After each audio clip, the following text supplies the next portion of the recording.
Journal des dégonflés, en route pour le pire, par Jeff Kinney. Lu par Raon Diompo. Octobre. Mercredi. Mes parents disent toujours que le monde ne tourne pas autour de mon nombril. Mais parfois je me demande si ce n'est pas vraiment le cas. Quand j'y étais petit, j'y ai vu ce film sur un homme dont la vie entière était filmée en secret pour une émission de télévision. Ce gars est célèbre dans le monde entier, mais il n'en sait absolument rien.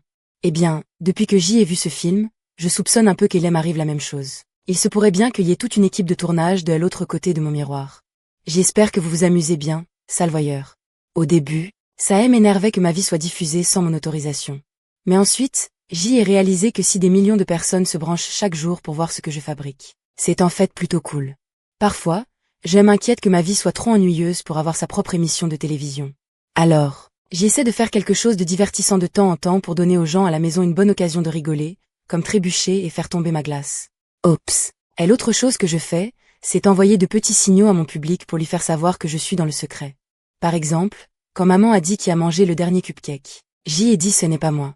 Mais j'y ai aussi fait un clin d'œil dans le miroir le plus proche. Si ma vie est une émission de télé, alors il doit y avoir des pauses publicitaires. Je me dis qu'ils doivent passer les pubs quand je suis aux toilettes. Alors, je fais toujours une entrée fracassante après avoir fini là-dedans. Je suis de retour. Mais parfois, je me demande quelle part de ma vie est réelle et quelle part est truquée. Parce que la moitié des choses qui m'arrivent sont tellement ridicules. Je me demande si quelqu'un des autres ne tire pas les ficelles. Si tout est faux, le moins que les responsables puissent faire, c'est de me donner des intrigues un peu plus croustillantes. Parfois, je leur donne des suggestions à travers mon miroir.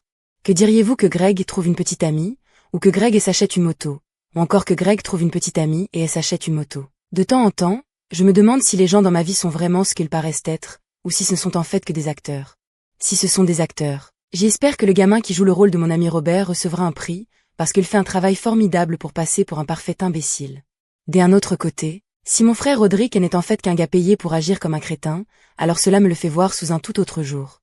Et qui sait, peut-être que c'est un gars sympa dans la vraie vie et qu'un jour nous serons de bons amis. Mais si mes parents sont des acteurs, alors c'est carrément déplacé vu qu'ils me voient me baigner. Plus de bulles dans ton bain, mon chéri.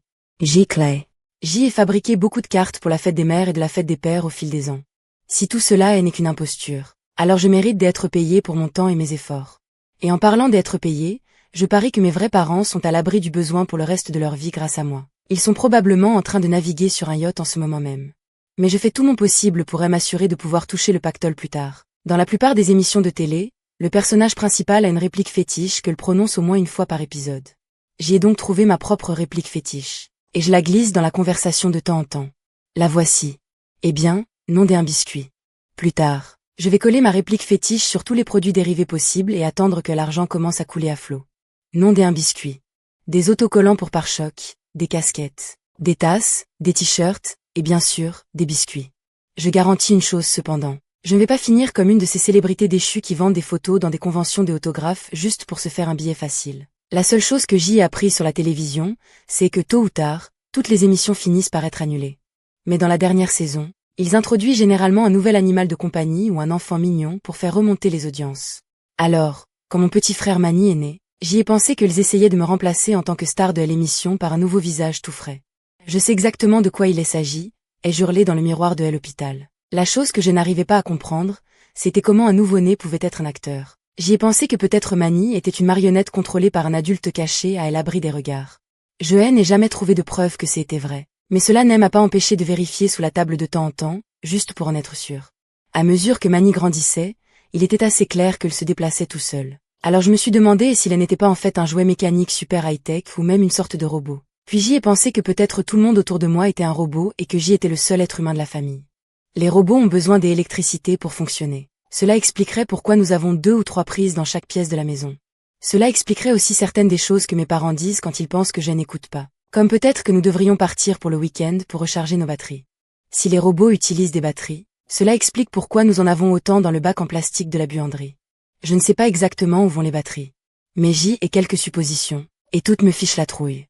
J'y ai pensé que le seul moyen de savoir si les membres de ma famille étaient des robots était de voir si je pouvais pousser l'un des eux au court-circuit. J'y ai donc essayé d'arroser papa avec un tuyau d'arrosage. Mais soit c'est un modèle étanche, soit c'est juste un humain normal sans aucun sens de l'humour. Cet incident m'a valu d'être privé de sortie pendant une semaine.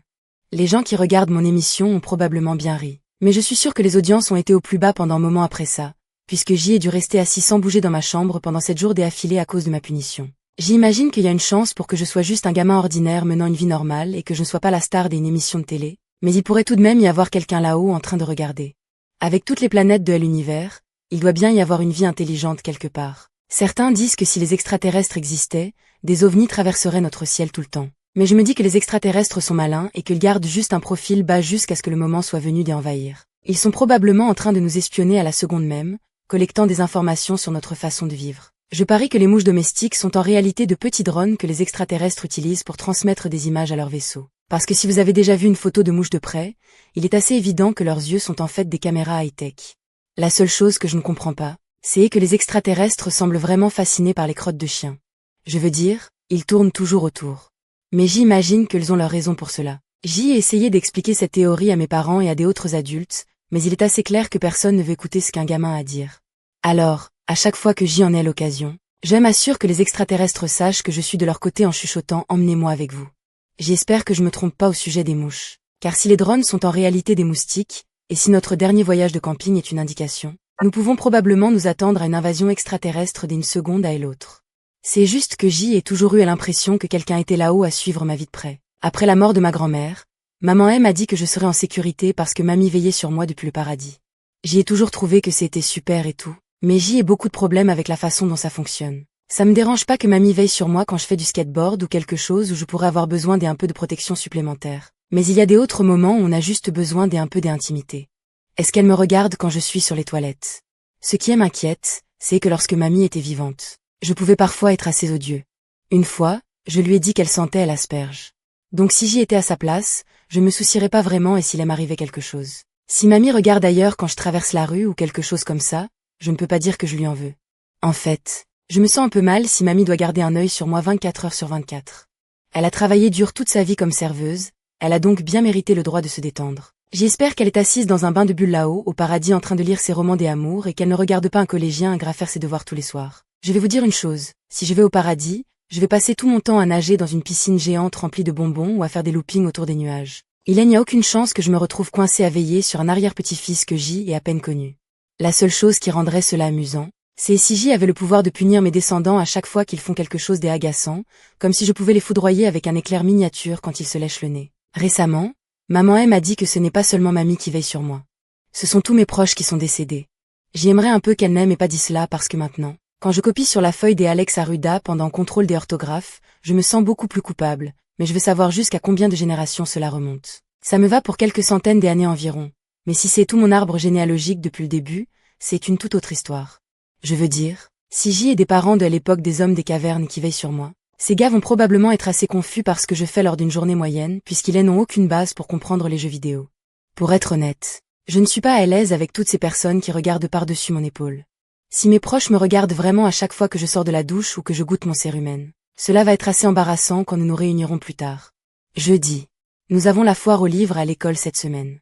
Et ce matin, maman M a donné 20 $ à dépenser. Je pensais que j'y étais autorisée à choisir tout ce que je voulais, mais il s'avère que maman s'attendait à ce que je dépense l'argent pour des livres. Quand on a la chance de posséder un crayon géant avec des yeux mobiles, cependant, c'est plutôt difficile de passer à côté.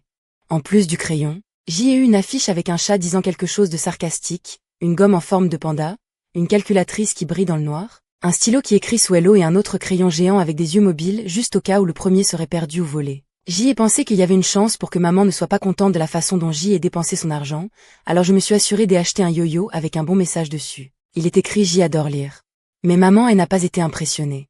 Elle dit que je dois y retourner demain et changer tout ce que J ai acheté contre des livres. Maman dit que le cerveau est comme un muscle, et que si on ne l'exerce pas en lisant et en faisant des activités créatives, il devient faible et mou. Elle dit que les jeux vidéo et la télé rendent mon cerveau flasque, et que si quelque chose ne change pas, je vais en gros être un zombie sans cervelle pour le reste de ma vie. Maman a dit que si j'y éteignais la télévision et posais ma manette de jeu, je pourrais découvrir un talent que je ne savais même pas que j'y avais. C'est une belle idée et tout. Mais J a l'impression qu'à chaque fois que maman a essayé de me faire sortir de ma zone de confort, je me suis royalement plantée. En classe de CE2, nous avions une séquence sur la poésie à l'école. Et quand je lui ai montré ce sur quoi je travaillais, maman a été assez impressionnée. Elle a envoyé l'un de mon poème au Conseil national de la poésie pour voir s'il pensait qu'il était bon. 2 semaines plus tard, nous avons reçu une lettre par la poste. Cher Grégory Effley, félicitations.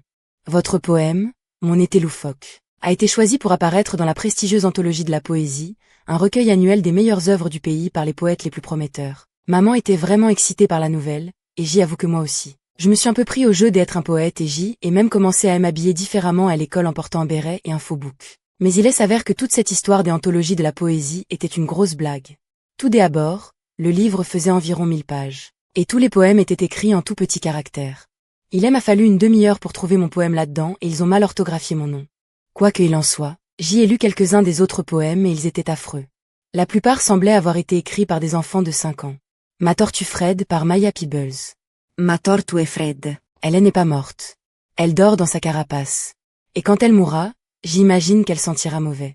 Il était assez évident que n'importe qui pouvait voir son poème inclus dans ce livre. Et tout ce truc de meilleures œuvres du pays n'était qu'un tissu de mensonges. J'imagine que la façon dont le Conseil national de la poésie gagne de l'argent est de vendre les livres à tous les pigeons qui ont été publiés dedans.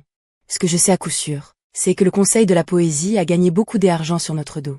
Maman a acheté 10 exemplaires pour les distribuer aux parents et les livres coûtaient $80 à l'unité. De plus, elle a acheté quelques exemplaires supplémentaires pour moi au cas où je voudrais les donner à mien enfant un jour. Le Conseil national de la poésie continuait de nous envoyer des lettres et de nous appeler pour nous demander d'acheter plus de livres. Et je pense qu'après un certain temps, maman a enfin réalisé que ce n'était qu'une énorme arnaque. Mes exemplaires de l'anthologie de la poésie sont dans la buanderie. Mais au moins, ils sont bien utilisés comme marchepied pour que nous puissions atteindre l'assouplissant. Mais une fois que maman s'est mise en tête que j'y étais spéciale, elle n'a pas voulu lâcher l'affaire. Elle a même essayé de me faire entrer dans le programme pour enfants surdoués et talentueux de l'école. Dans mon école primaire, tous les enfants vraiment intelligents étaient dans le programme des surdoués. Mais j'imagine que les enseignants ne voulaient pas que nous, les enfants ordinaires, nous nous sentions mal dans notre peau. Alors, quand ils appelaient le groupe des surdoués pour leur réunion en dehors de la classe, ils utilisaient un nom de code. Est-ce que les assistants de Monsieur LP pourraient se rendre à la cafétéria? Monsieur LP était notre concierge. Et pendant longtemps, j'y ai pensé que les enfants parmi les assistants de Monsieur LP étaient juste des bénévoles qui voulaient lui donner un coup de main pour vider les poubelles et des choses comme ça. Mais j'y ai finalement réalisé que les assistants de Monsieur LP étaient tous les enfants les plus brillants de notre classe. Maman pensait que j'y avais ma place parmi les surdoués. Alors elle a essayé de convaincre à l'école de me laisser entrer. Mais j'y ai dû passer un test pour prouver que j'y étais assez intelligent. Je me souviens pas de tout ce qu'il y avait dans le test, mais je me souviens d'une des questions. Remplissez le blanc. Johnny est le meilleur en maths. Johnny est le meilleur en natation. Johnny est le meilleur en lecture. Johnny est blanc. En y repensant, j'imagine que j'étais censé écrire autre chose dans quoi Johnny était le meilleur. Mais je n'aimais vraiment pas ce personnage de Johnny, alors j'y ai écrit quelque chose de différent. Johnny est un crâneur. Même si j'y ai totalement raté le test, maman était en colère contre l'école parce qu'elle pensait que j'y étais assez intelligent pour être chez les surdoués. Mais croyez-moi, ces enfants sont à un tout autre niveau. Je suis en fait plutôt reconnaissant de ne pas avoir été retenu parce qu'au collège, les enfants comme Alex Arruda doivent rester à l'intérieur pendant la récréation pour faire les déclarations des impôts des professeurs. J'imagine que maman s'est sentie assez mal que je ne sois pas entrée chez les surdoués. Mais quelques semaines plus tard, elle m'a annoncé une bonne nouvelle. Elle a dit que j'y avais été choisie par l'école pour faire partie d'un club spécial appelé les Champions qui avait des réunions secrètes 2 fois par semaine. Eh bien, j'y étais vraiment excitée par cette histoire de champions et j'y étais nerveux quand je me suis rendue à ma première réunion secrète. Mais il s'avère que les champions étaient juste des enfants comme moi qui avaient du mal à prononcer leur R. Et nous devions travailler avec madame près 2 fois par semaine à la bibliothèque pour essayer de nous améliorer. Elle brandissait une image de lapin et nous encourageait en disant RRR. Mais inévitablement, l'un des antres nous criait la bain. Je ne sais pas qui a trouvé le nom des champions, mais laissez-moi vous dire que nous pensions que c'était génial. Pendant la récréation, si les champions passaient, tous les autres enfants s'écartaient du chemin. Les seuls enfants qui ne nous aimaient pas étaient les lézards de la langue, qui étaient le groupe qui se réunissait les lundis et mercredis pour travailler sur leur son S. Mais je pense que les lézards de la langue étaient juste jaloux de nous parce qu'ils avaient un nom tellement minable. Moi et les autres champions étions très soudés, et j'y attendais vraiment avec impatience ces réunions du mardi et du jeudi parce qu'elles finissaient toujours par se transformer en un grand et n'importe quoi. Mais maman s'est découragée de voir que je ne faisais aucun progrès avec mes R. Alors, elle a engagé un tuteur privé pour travailler avec moi après l'école. Et après quelques mois, je pouvais dire mes R sans aucun problème. Rat, roche, toilette, arc-en-ciel, hochet. Malheureusement, cela signifiait que je n'avais plus besoin d'être chez les champions. Pendant quelques semaines, j'y ai en fait semblant de ne pas pouvoir dire mes R juste pour pouvoir rester dans le club. Mais un jour, j'y ai baissé ma garde et j'y ai fait un lapsus. Donne-moi cette règle rouge, Randy. À partir de ce jour-là, j'y ai été un paria. Même les lézards de la langue ne voulaient plus rien avoir à faire avec moi. J'imagine que chaque parent pense que son enfant est spécial, même quand il n'allait pas. Mais je trouve que ça commence à devenir un peu incontrôlable. Manny a joué au football ce printemps et son équipe était nulle. Ils n'ont jamais marqué un seul but et ils s'en prenaient au moins 10 par match. Ça n'arrangeait rien que leur gardien, Tucker Rémy, passe tout son temps à se fourrer de l'herbe dans le nombril. À la fin de la saison, ils ont eu une remise de trophée. Je pensais que seuls les enfants de l'équipe gagnante recevraient des trophées, ce qui était la façon dont ça fonctionnait à l'époque où je jouais au football, mais j'imagine que certains parents aient s'inquiété que les enfants des équipes perdantes se sentent mal dans leur peau. Alors, cette année, tout le monde a eu un trophée. C'était de beaux trophées, en plus. Ils étaient gigantesques et faits de métal, pas en plastique bon marché comme ceux distribués quand j'y étais petit. Et aucun enfant n'était plus fier de recevoir son trophée que Tucker Rémy. Je me demande si ces enfants ne seront pas perturbés plus tard dans la vie, cependant, parce que je sais que ces trophées de football ont un effet sur moi. De temps en temps, je pense à m'inscrire à un concours à l'école, mais quand je vois la taille des trophées, je perds tout intérêt. C'est pourquoi je n'ai même pas pris la peine de m'inscrire au concours de géographie. Vendredi. Aujourd'hui, j'y ai rendu la plupart des choses que j'y avais achetées à la foire aux livres. Mais quand maman a vu ce que j'y avais pris pour les remplacer, elle n'a pas été tellement ravie. J'y ai pris une pile de ces livres Frissons sur Chine dont tout le monde est si fou à l'école. Frissons sur Chine, le cerveau qui en faisait à sa tête par je suis effrayant. Frissons sur Chine, des zombies au petit déjeuner par je suis effrayant. Maman a dit qu'elle voulait que je prenne des livres qui étaient plus stimulants, mais je n'avais pas vraiment beaucoup de choix. Étant donné que la foire aux livres a lieu quelques semaines avant Halloween, c'est le genre de produit qu'ils vendent. Des lectures effroyablement bonnes. Je dirais qu'environ 90% des livres de la foire appartenaient à la série Frissons sur Chine. Il y avait aussi un tas de pâles copies de Frissons sur Chine. Je ne sais pas si c'est illégal de faire ce genre de choses, mais il y a quelque chose là-dedans qui ne semble pas correct. Les genoux qui s'entrechoquent. Mon frère est un sans-cervelle par ton bal. Les chatouilles aux côtes. Le jour où mon nombril a essayé de me manger par Avez-vous peur. On dirait que ces livres effrayants sont sortis de nulle part. La dernière série qui était vraiment populaire à mon école était les livres des bandits en petites culottes. Mais ceux-là font partie du passé maintenant. En fait, j'y ai vu un gamin marcher dans le couloir avec un livre des bandits en petites culottes en début de semaine. Et un élève de 4e lui a fait un énorme tire-slip. Je ne suis pas un grand fan d'histoires effrayantes et ordinaires parce que quand je les lis, je finis par faire des cauchemars. Mais Robert est encore plus froussard que moi parce que tous les livres qu'il a choisis appartenaient à la série Frissons sur Chine Junior, qui est censée être pour les enfants de maternelle. Frissons sur Chine Junior, le chat trouillard et la maison hantée par je suis effrayant. Au moins, je suis assez courageux pour les vrais trucs. Et l'un des livres que j'y ai acheté parle de ce gars qui se fait congeler et qui se réveille ensuite dans le futur.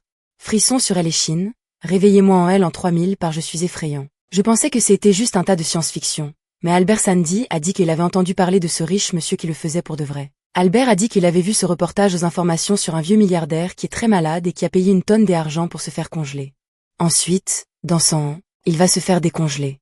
Il parie que d'ici là, ils sauront comment guérir toutes les maladies et qu'il pourra continuer à vivre éternellement. Cette histoire de congélation me semble être un excellent plan. Et si je deviens riche un jour, je vais faire exactement la même chose. Mais je ne vais pas attendre d'être vieux comme ce milliardaire. De la façon dont je vois les choses, si on se fait congeler quand on est trop vieux, alors quand on vous décongèle dans le futur, on va être trop grincheux pour s'amuser. On passerait juste son temps à hurler sur les adolescents du futur pour qu'ils quittent notre pelouse.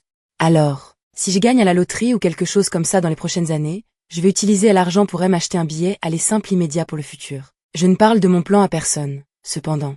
Il y a ce crétin à notre école nommé Philippe Clos, et ses parents sont riches. Donc, est-ce qu'il a la même idée que moi? Je pourrais encore avoir affaire à lui en train d'émaroser le pantalon et de prétendre que je me suis fait dessus dans 100 ans. Mais je ne suis pas sûre que 100 ans soit une distance suffisante. Dès ici là, je suis sûre que j'y aurai un tas de petites nièces et de petits neveux qui auront besoin d'une babysitter. Et je ne dépense pas tout cet argent juste pour pouvoir changer un tas de couches sales dans le futur. J'y ai l'intention de rester congelée beaucoup plus longtemps, genre 1000 ans, parce que dès ici là, les choses seront vraiment intéressantes. Mais je ne suis pas prêt à aller plus loin que ça parce que qui sait à quel point les êtres humains auront évolué dès ici là. Je pourrais être enfermé dans un zoo avec l'étiquette premier humain tandis que les gens du futur avec des tentacules prendraient des photos de moi. Si je ne gagne pas à la loterie dans les prochaines années, j'imagine que je vais devoir trouver une option moins chère. Albert Sandy a dit que les gens qui n'ont pas les moyens de se faire congeler le corps entier peuvent juste se faire congeler le cerveau. Je suis un peu nerveux à l'idée de confier mon cerveau à des gens que je ne connais même pas, cependant. J'imagine qu'ils ne paient pas leurs employés très cher pour en gros attendre et ne rien faire. Donc, je suis un peu inquiet de la qualité du personnel qu'ils ont dans ces endroits de congélation. Après que votre cerveau est décongelé, j'imagine que le mettront dans un corps de robot, ce qui demandera probablement un long temps d'adaptation. Mais si je peux rassembler assez d'argent, je vais me congeler le corps entier et faire les choses correctement. Parce qu'à chaque fois qu'on choisit l'option la moins chère, on finit par le regretter. La dernière chose dont j'y ai besoin, c'est de me retrouver avec mon cerveau greffé dans le corps d'un chien ou quelque chose comme ça. Samedi. Il ne reste plus que quelques semaines avant Halloween. Et ma famille a passé la matinée à installer nos décorations devant la maison. Nous avions l'habitude de faire des choses très simples et de suspendre des toiles des araignées, quelques citrouilles lanternes et une araignée en plastique ou deux. Mais ensuite, nos voisins ont commencé à y aller à fond pour Halloween, et tout d'un coup, nos décorations ont eu l'air plutôt misérables. Alors l'année dernière, Maman a donné 40 $ à Roderick et lui a dit d'aller chercher des autres trucs pour le porche des entrées. Mais Roderick a tout claqué dans cette sorcière en plastique électronique vraiment affreuse. La façon dont elle fonctionne, c'est que si on claque des mains ou si on fait un bruit fort, la sorcière lâche ce ricanement à donner le frisson qui n'en finit plus. Ricanement, ricanement, ricanement, ricanement, ricanement. Ensuite, elle tremble et ses yeux brillent en rouge. Mais la personne qui a créé ce truc a réglé le volume beaucoup trop fort, et il n'y a aucun moyen de le baisser. Il faut attendre que la sorcière termine tout son numéro, ce qui dure environ 2 minutes. Nous l'avons suspendu au-dessus du porche des entrées l'année dernière, mais les petits-enfants avaient trop peur de ce truc. Et les seuls chasseurs de bonbons que nous ayons étaient les adolescents qui passaient après 22 heures. Le lendemain des Halloween, papa a mis la sorcière sur une étagère dans la chaufferie au sous-sol, et c'est là qu'elle se trouve depuis lors. Mais cela ne veut pas dire qu'elle a arrêté de causer des problèmes. La sorcière est super sensible au son, et parfois le moindre bruit la déclenche, même si le bruit se produit à un autre étage. Donc, si quelqu'un fait tomber quelque chose dans la cuisine, on peut encore entendre la sorcière ricaner depuis le sous-sol. Pour aggraver les choses, la sorcière semble avoir sa propre volonté, et parfois elle se déclenche au hasard, même si personne ne fait le moindre bruit. J'y ai eu au moins 2 soirées pyjama qui se sont terminées plus tôt que prévu à cause de ce truc. Ricanement, ricanement, ricanement, ricanement, ricanement. J'y essaie toute l'année de convaincre maman et papa de jeter la sorcière. Puis papa dit que c'est juste un jouet en plastique et que je dois arrêter de faire le trouillard. Mais j'imagine que maman en a eu marre que la sorcière se déclenche au hasard tout le temps. Et il y a quelques semaines, elle a dit à papa de descendre et d'enlever les piles, ce qu'il a fait. Et ce qui s'est passé ensuite est la raison pour laquelle je n'ai pas remis les pieds dans la chaufferie depuis lors. Papa et moi étions juste en train de faire la vaisselle quand ce qui est embêtant, c'est que tous mes anciens costumes des Halloween sont en bas dans la chaufferie. Donc, à moins que maman ne soit prête à allonger l'argent pour quelque chose de neuf, j'imagine que je ne vais pas faire de chasse aux bonbons cette année. Dimanche. Eh bien, tout le travail acharné que nous avons mis à décorer pour Halloween hier a été anéanti. Une bande des Oies s'en est prise aux citrouilles-lanternes au milieu de la nuit et a fait un carnage mémorable. Chaque automne, les Oies qui volent vers le sud pour l'hiver font une halte dans notre ville et restent dans les parages pendant quelques semaines avant de repartir. Des ordinaires. Elles font leurs besoins partout sur le terrain de football au parc de la ville, mais à part ça, elles sont plutôt inoffensives, mais pour une raison quelconque cette année, elles sont super agressives envers les gens. Depuis les dernières semaines, moi et Robert nous faisons embusquer presque tous les jours sur le chemin du retour de l'école. Cacatech. Et les Oies ne s'en prennent pas qu'aux enfants, non plus. Chaque fois que papa sort chercher le courrier, il doit s'armer pour la bataille avec un couvercle de poubelle en métal. Papa veut appeler le contrôle des animaux pour chasser les oies de notre rue, mais maman ne le laisse pas faire. Elle dit que les oies se rassemblent dans ces régions depuis des milliers d'années, et que si quelqu'un dérange l'autre, c'est nous qui empiétons sur leur vie. Personnellement, les animaux ne me dérangent pas tant qu'ils gardent leur distance. Mais je pense que si nous ne fixons pas de limite quelque part, nous courons droit aux ennuis. Mon professeur de sciences a dit qu'il y a 40 000 ans, les chiens étaient des animaux sauvages, tout comme les loups. Mais ensuite, j'imagine qu'ils ont vu nos feux chaleureux et nos grottes douillettes, et qu'ils ont voulu participer à la fête. Alors, ils ont remué la queue et fait quelques tours, et c'est tout ce qu'il a fallu. De nos jours, les chiens ont la vie belle. Les gens dépensent toutes sortes de sommes pour leur acheter de la nourriture gastronomique et des lits moelleux. Je suis sûre que la raison pour laquelle les loups semblent s'y remonter tout le temps est qu'ils sont juste jaloux de ne pas avoir pensé à passer de la pommade aux humains les premiers. Et les chats ne sont pas stupides non plus. L'été dernier, Madame Fredericks plus haut dans la rue a nourri un chat errant qui traînait dans son jardin. Et chaque nuit après cela, des autres chats sont venus. Maintenant, les chats ont complètement pris possession de sa maison, et elle a récemment dû vendre sa voiture pour pouvoir continuer à les nourrir. Nous avons des problèmes avec notre propre animal de compagnie, qui est un cochon. Personnellement, je pense qu'il devrait vivre dehors dans un enclos ou un abri ou quelque chose comme ça, mais au lieu de cela, il vit à l'intérieur de la maison avec nous. Et non seulement il utilise la même baignoire que moi, mais je suis sûre à 99% qu'il utilise aussi ma brosse à dents. Et ce truc est intelligent, en plus, ce qui me rend plutôt nerveux. En fait, je pense qu'il essaie d'apprendre à communiquer avec nous. Manie a ce jouet appelé le dis-moi tout où on tire sur une ficelle et il prononce un mot. D'une manière ou d'une autre, le cochon a compris comment utiliser le dis-moi tout. Et de temps en temps, il parvient à aligner une phrase complète. Cochon mange de la glace. Dernièrement, je me dis qu'il doit y avoir un moyen pour que nous fassions équipe tous les deux. J'y ai entendu dire que l'odorat d'un cochon est 2000 fois supérieur à celui d'un être humain. Ce talent pourrait vraiment s'avérer utile en ce moment même. Maman achète toujours les bonbons des Halloween pour les chasseurs de bonbons quelques semaines à l'avance. Et elle les cache quelque chose pour que le reste des antres n'y touche pas. J'y ai retourné la maison pour les chercher. Mais jusqu'à présent, aucune chance. Et si le cochon c'est ce que je cherche, il ne se montre pas très coopératif. Cette période de l'année est une torture pour un enfant. Il y a toutes ces publicités pour des bonbons à la télé et chaque fois qu'on entre dans l'épicerie, c'est comme s'ils essayaient de vous provoquer, mais maman dit que je ne peux pas avoir de bonbons avant la nuit des Halloween, ce que je trouve totalement cruel. Je pense avoir trouvé un moyen de mettre la main sur des bonbons avant Halloween. Cependant, mon école organise un concours appelé la Brigade des ballons, ce qu'elle fait chaque mois d'octobre. Chaque élève reçoit un ballon à l'hélium et tout le monde lâche le sien en même temps. Il vous donne ces petites cartes pour écrire votre nom et votre adresse et quand les gens trouvent les ballons, ils sont censés les renvoyer. Les cartes disent « Salutations de la Brigade des ballons. Faites-nous savoir jusqu'où ce ballon a voyagé. » Elle école a une grande carte sur un panneau des affichages près de la bibliothèque. Et quand un enfant rapporte un ballon, le principal adjoint roi utilise une punaise pour marquer la distance qu'il a parcourue. À la fin de la semaine, il mesure la distance parcourue par chaque ballon pour découvrir lequel est allé le plus loin. Et cet enfant reçoit une récompense. Et l'année dernière, le ballon des Amanda Gennaro a voyagé sur 43 miles, et elle a gagné un bon d'achat de $30 pour la foire aux livres. Mais cette année, le grand prix est un bocal géant de bonbons au maïs, qui se trouve dans le bureau du principal adjoint roi en ce moment même. L'école met un petit code sur chaque ballon pour que personne ne triche en rapportant un ballon de la maison. Mais on n'aime à jamais renvoyer l'un de mes ballons. Je dois m'assurer que quiconque trouve le mien n'ignore pas tout simplement. J'y ai donc écrit une lettre de 3 pages dont j'espère qu'elle obtiendra une réponse parce que quand il s'agit de bonbons gratuits, je ne plaisante pas. À quiconque trouvera ce ballon, je suis un enfant unique sans aucun ami. J'y ai lâché ce ballon en espérant qu'il trouverait son chemin vers une personne gentille qui pourrait m'écrire en retour et apporter de la joie dans ma vie. Lundi. Après le déjeuner aujourd'hui, les professeurs nous ont tous conduits sur le terrain de basket pour le grand lancement de la Brigade des ballons. Je suis toujours un peu nerveux à l'idée de poser le pied sur le bitume parce que c'est là que le fromage est resté pendant 1 an et demi. Il y a même une tache là où il se trouvait. Cela fait longtemps que le fromage n'a plus terrorisé notre école, mais j'imagine que certaines personnes aimaient en fait avoir quelque chose dont avoir peur. À quelques reprises, des enfants ont essayé de relancer le truc, mais les professeurs veillent au grain parce qu'ils ne veulent pas avoir à revivre tout ce grand et n'importe quoi. Un gamin a en fait réussi à introduire en douce une tranche de charcuterie sur le terrain pendant la récréation, mais la touche du rôti de bœuf n'a pas le même effet.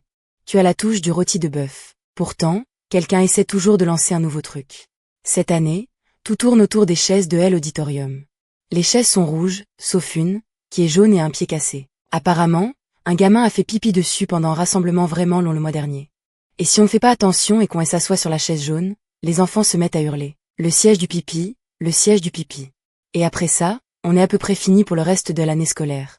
Si vous voulez mon avis, les gens devraient juste être heureux que la touche du fromage soit derrière nous et arrêter d'essayer de la remplacer par autre chose parce que la dernière chose dont on a besoin au collège, c'est aider un truc supplémentaire à s'inquiéter.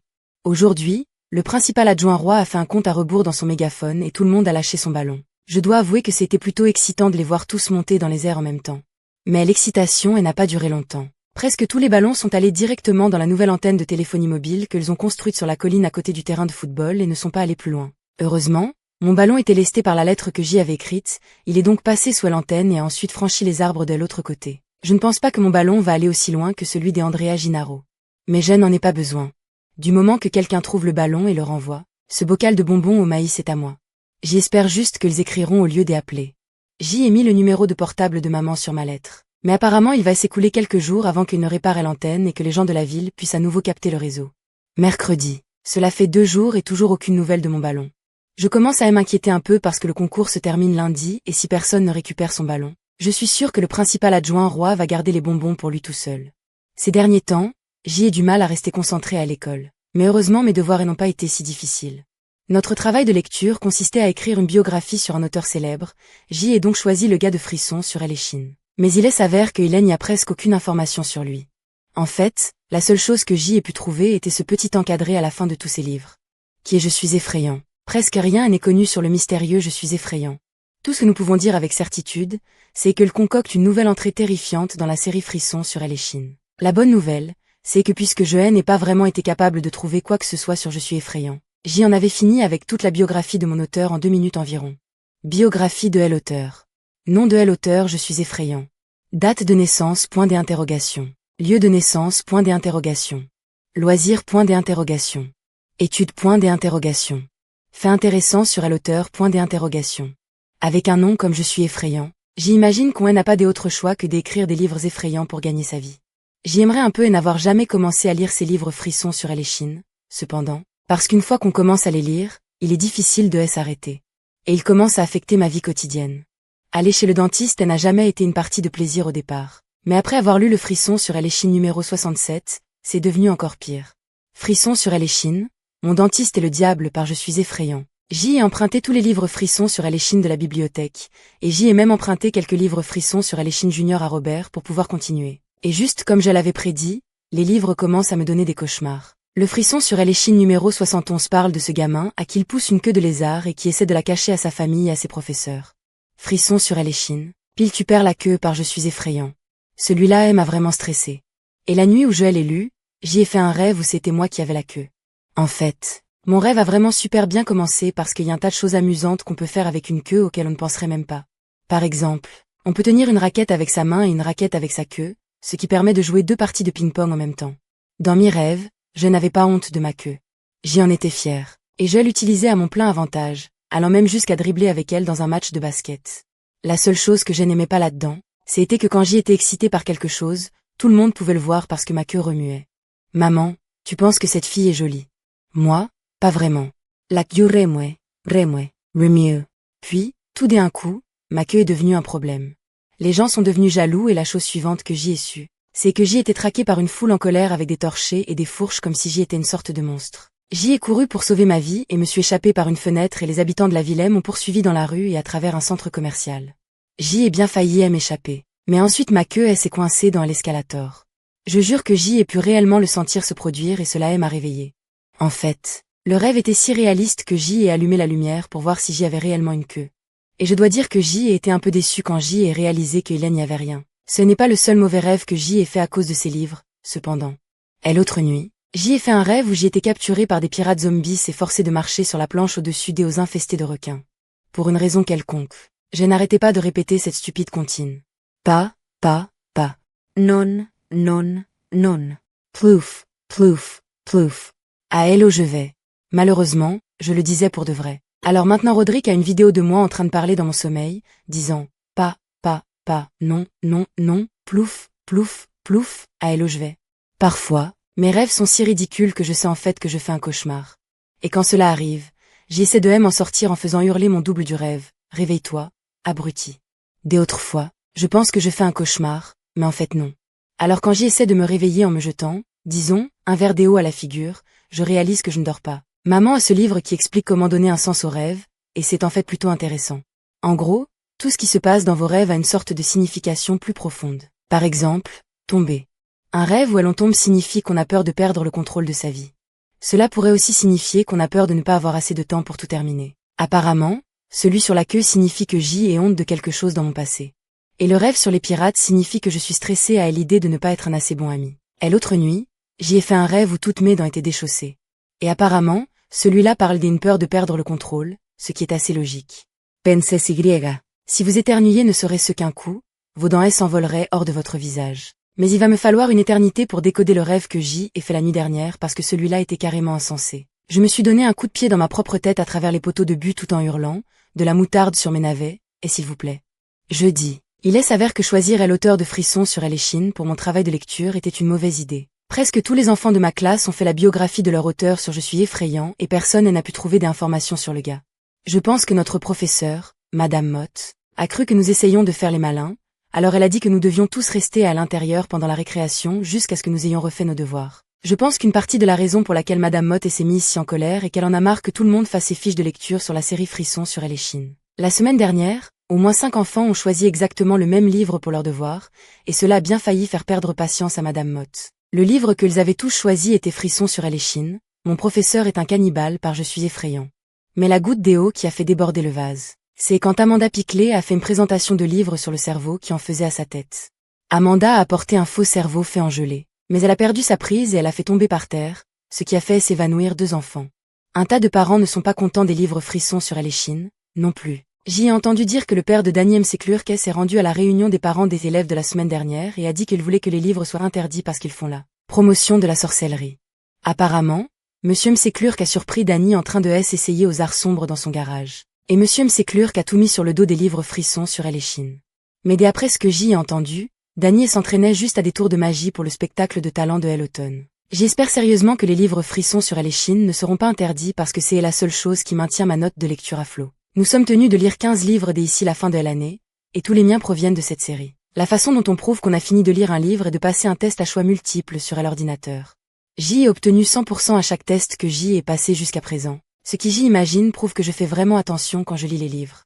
Question 12. Qui les dents claquantes ont-elles mangé? La mère, le père, le bébé Élise. Ou toutes les réponses ci-dessus. La réponse, bien sûr, est toutes les réponses ci-dessus.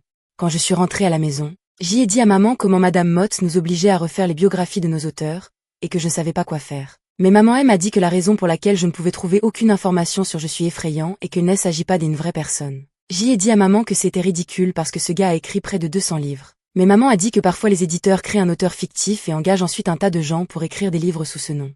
Je dois dire que si c'est vrai, je me sens un peu arnaquée. Mais je me sens encore plus mal pour Robert parce qu'il a perdu son temps à écrire cette lettre à Je suis effrayant. Cher monsieur effrayant, tout d'abord, laissez-moi vous dire que je suis un immense fan. Mais la raison pour laquelle je vous écris est pour me plaindre que le livre Le Chat Trouillard et la Maison Hantée était beaucoup trop effrayant. Maman essayait de m'aider à trouver un auteur différent qui soit un véritable être humain quand on a frappé à la porte. J'y ai répondu et il y avait une dame et un gamin que je n'ai jamais vu auparavant. J'y était plutôt effrayée quand elle a demandé si mes noms étaient Greg et Flay. C'est là que j'y ai vu le ballon dégonflé dans la main du gamin, et j'y ai fait le lien. Au début, j'y étais plutôt excitée parce que si quelqu'un trouvait mon ballon, cela signifiait que j'y allais obtenir ce bocal géant de bonbons au maïs. Mais ensuite je me suis souvenue de ce que j'y avais écrit dans ma lettre, et j'y ai regretté de ne pas pouvoir en retirer une partie. Le dernier paragraphe disait quelque chose comme « Et enfin, si vous trouvez ce ballon et me le rapportez sans tarder, je peux vous promettre une grosse récompense en argent. J'y ai un oncle riche, et je suis sûre qu'il serait ravi de vous régaler. Je ne voulais pas que ces gens pensent que j'y étais un genre de gamin bizarre qui se fait des amis en envoyant des lettres attachées à des ballons à hélium, mais j'imagine que cela n'avait pas vraiment d'importance. Je me disais que je pouvais juste récupérer mon ballon et les renvoyer chez eux. Avant que j'y ait le temps de comprendre. Cependant, maman était à la porte des entrées et elle les a invités à entrer.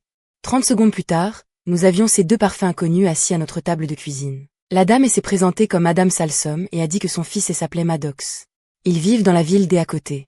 Apparemment, ce gamin, Maddox, elle s'entraînait au violon dans sa chambre et a vu le ballon pendre d'une branche des arbres dehors. Madame Salsom a dit que leur maison est complètement isolée dans la brousse, et qu'ils n'ont pas vraiment de voisins.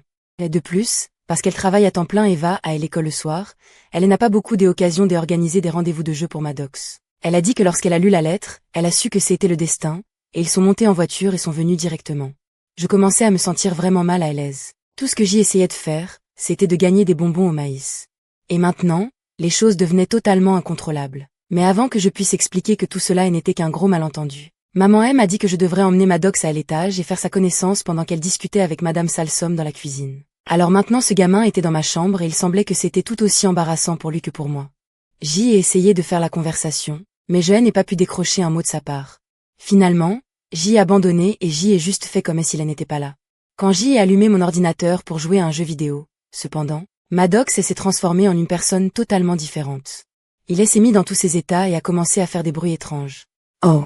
Je ne savais pas ce qui se passait, mais 5 secondes plus tard, Madame Salsom est arrivée en courant dans ma chambre et a éteint mon écran.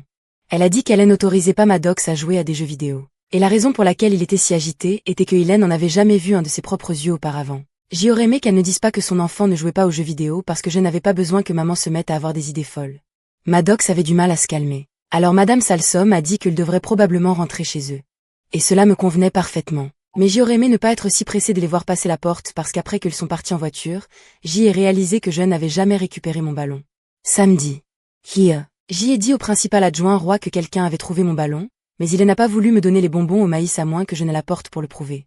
Donc, aujourd'hui, quand maman a dit qu'elle voulait m'emmener chez Maddox pour une rencontre, j'y étais tout à fait pour. Je pensais faire un peu de causette, attraper le ballon et repartir. Mais maman avait des autres projets.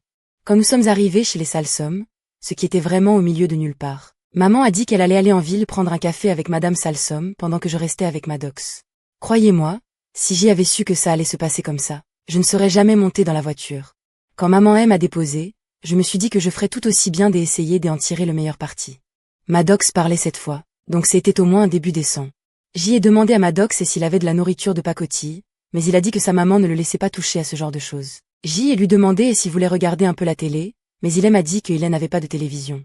Au début, j'y ai cru qu'il plaisantait, mais bien sûr, dans la salle familiale. Il y avait une étagère là où la télé est censée se trouver. En fait, il y avait des livres partout dans cette maison. Ensuite, j'y ai demandé à Maddox ce qu'il faisait pour s'amuser. Et il a dit qu'il s'entraînait soit violon, soit qu'il jouait avec ses Legos. J'ai été plutôt soulagée d'entendre qu'il avait de vrais jouets parce que je commençais à me poser des questions sur ce gamin. Mais quand il m'a montré ce qu'il avait dans sa chambre, j'y ai été totalement bluffée. Il avait toute une ville en Lego là-dedans. Maddox a dit qu'il voulait être ingénieur quand il serait grand, et chaque fois qu'il demande une boîte de Lego, sa maman la lui achète. Tout ce que je peux dire, c'est qu'elle a dû dépenser une fortune. Maddox avait même quelques-uns de ses Lego Star Wars, que je n'ai vu que dans des publicités à la télé. Mais Maddox ne m'a pas laissé m'en approcher. Il m'a dit que si je voulais jouer avec ses Lego, je pouvais utiliser les pièces de son bac de reste. C'était une sacrée déception parce que le bac de reste était rempli d'un tas de pièces en vrac au hasard. Alors, pendant que Maddox assemblait un vaisseau spatial en Lego de 500 pièces, je me suis débrouillée avec ce que J avait. J fait ce qui ressemblait à un minuscule cheval. Après environ 1 heure et demie, maman et madame Salsom sont enfin revenues. Heureusement, mon ballon était posé sur la petite table à côté de la porte des entrées, je l'ai donc attrapé en sortant. Mais juste au moment où J allait monter dans la voiture, madame Salsom est sortie en courant avec Maddox juste derrière elle. Maddox a dit que je lui avais volé quelque chose. J essayait d'expliquer que le ballon était en fait à moi et que je faisais que le reprendre. Par contre Maddox ne parlait pas du ballon. Il a dit que J avait volé un de ses Lego. Apparemment, une des pièces manquait dans son bac de reste. Et ne me demandez même pas comment il a su cela. J ai juré mes grands dieux que je n'avais pris aucun de ses Lego. Et J ai même retourné mes poches pour le prouver. Mais il n'était toujours pas satisfait. J'y ai donc en fait laissé Maddox et madame Salsom me fouiller, ce qui était totalement humiliant. Mais je dois avouer que c'était plutôt satisfaisant quand ils n'ont rien pu trouver sur moi. Après ça, j'y ai cru que j'y étais tiré des affaires, et je me suis tourné pour monter dans la voiture. Mais c'est alors que Maddox a repéré un Lego qui était collé à mon coude. Ce qui est vraiment rageant, c'est que c'était une de ces minuscules pièces carrées, et je suis sûr que Maddox en avait 1 milliard dans son bac de reste. Quoi qu'il en soit, c'est ainsi que notre rendez-vous de jeu est terminé. Sur une note positive, J ai obtenu ce pourquoi j'étais venu. Mais sur le chemin du retour, maman semblait assez contrariée. J'y ai pensé qu'elle était en colère à propos de la pièce de Lego, mais non. Elle a dit qu'elle était déçue que je n'ai pas accroché avec Maddox parce qu'elle pensait qu'il était un bon modèle pour moi. Mais si maman veut me mettre en contact avec quelqu'un que je vais vraiment admirer, elle va devoir faire un peu plus d'efforts. Lundi. Pendant les derniers jours, maman a fait une expérience sur moi et Roderick.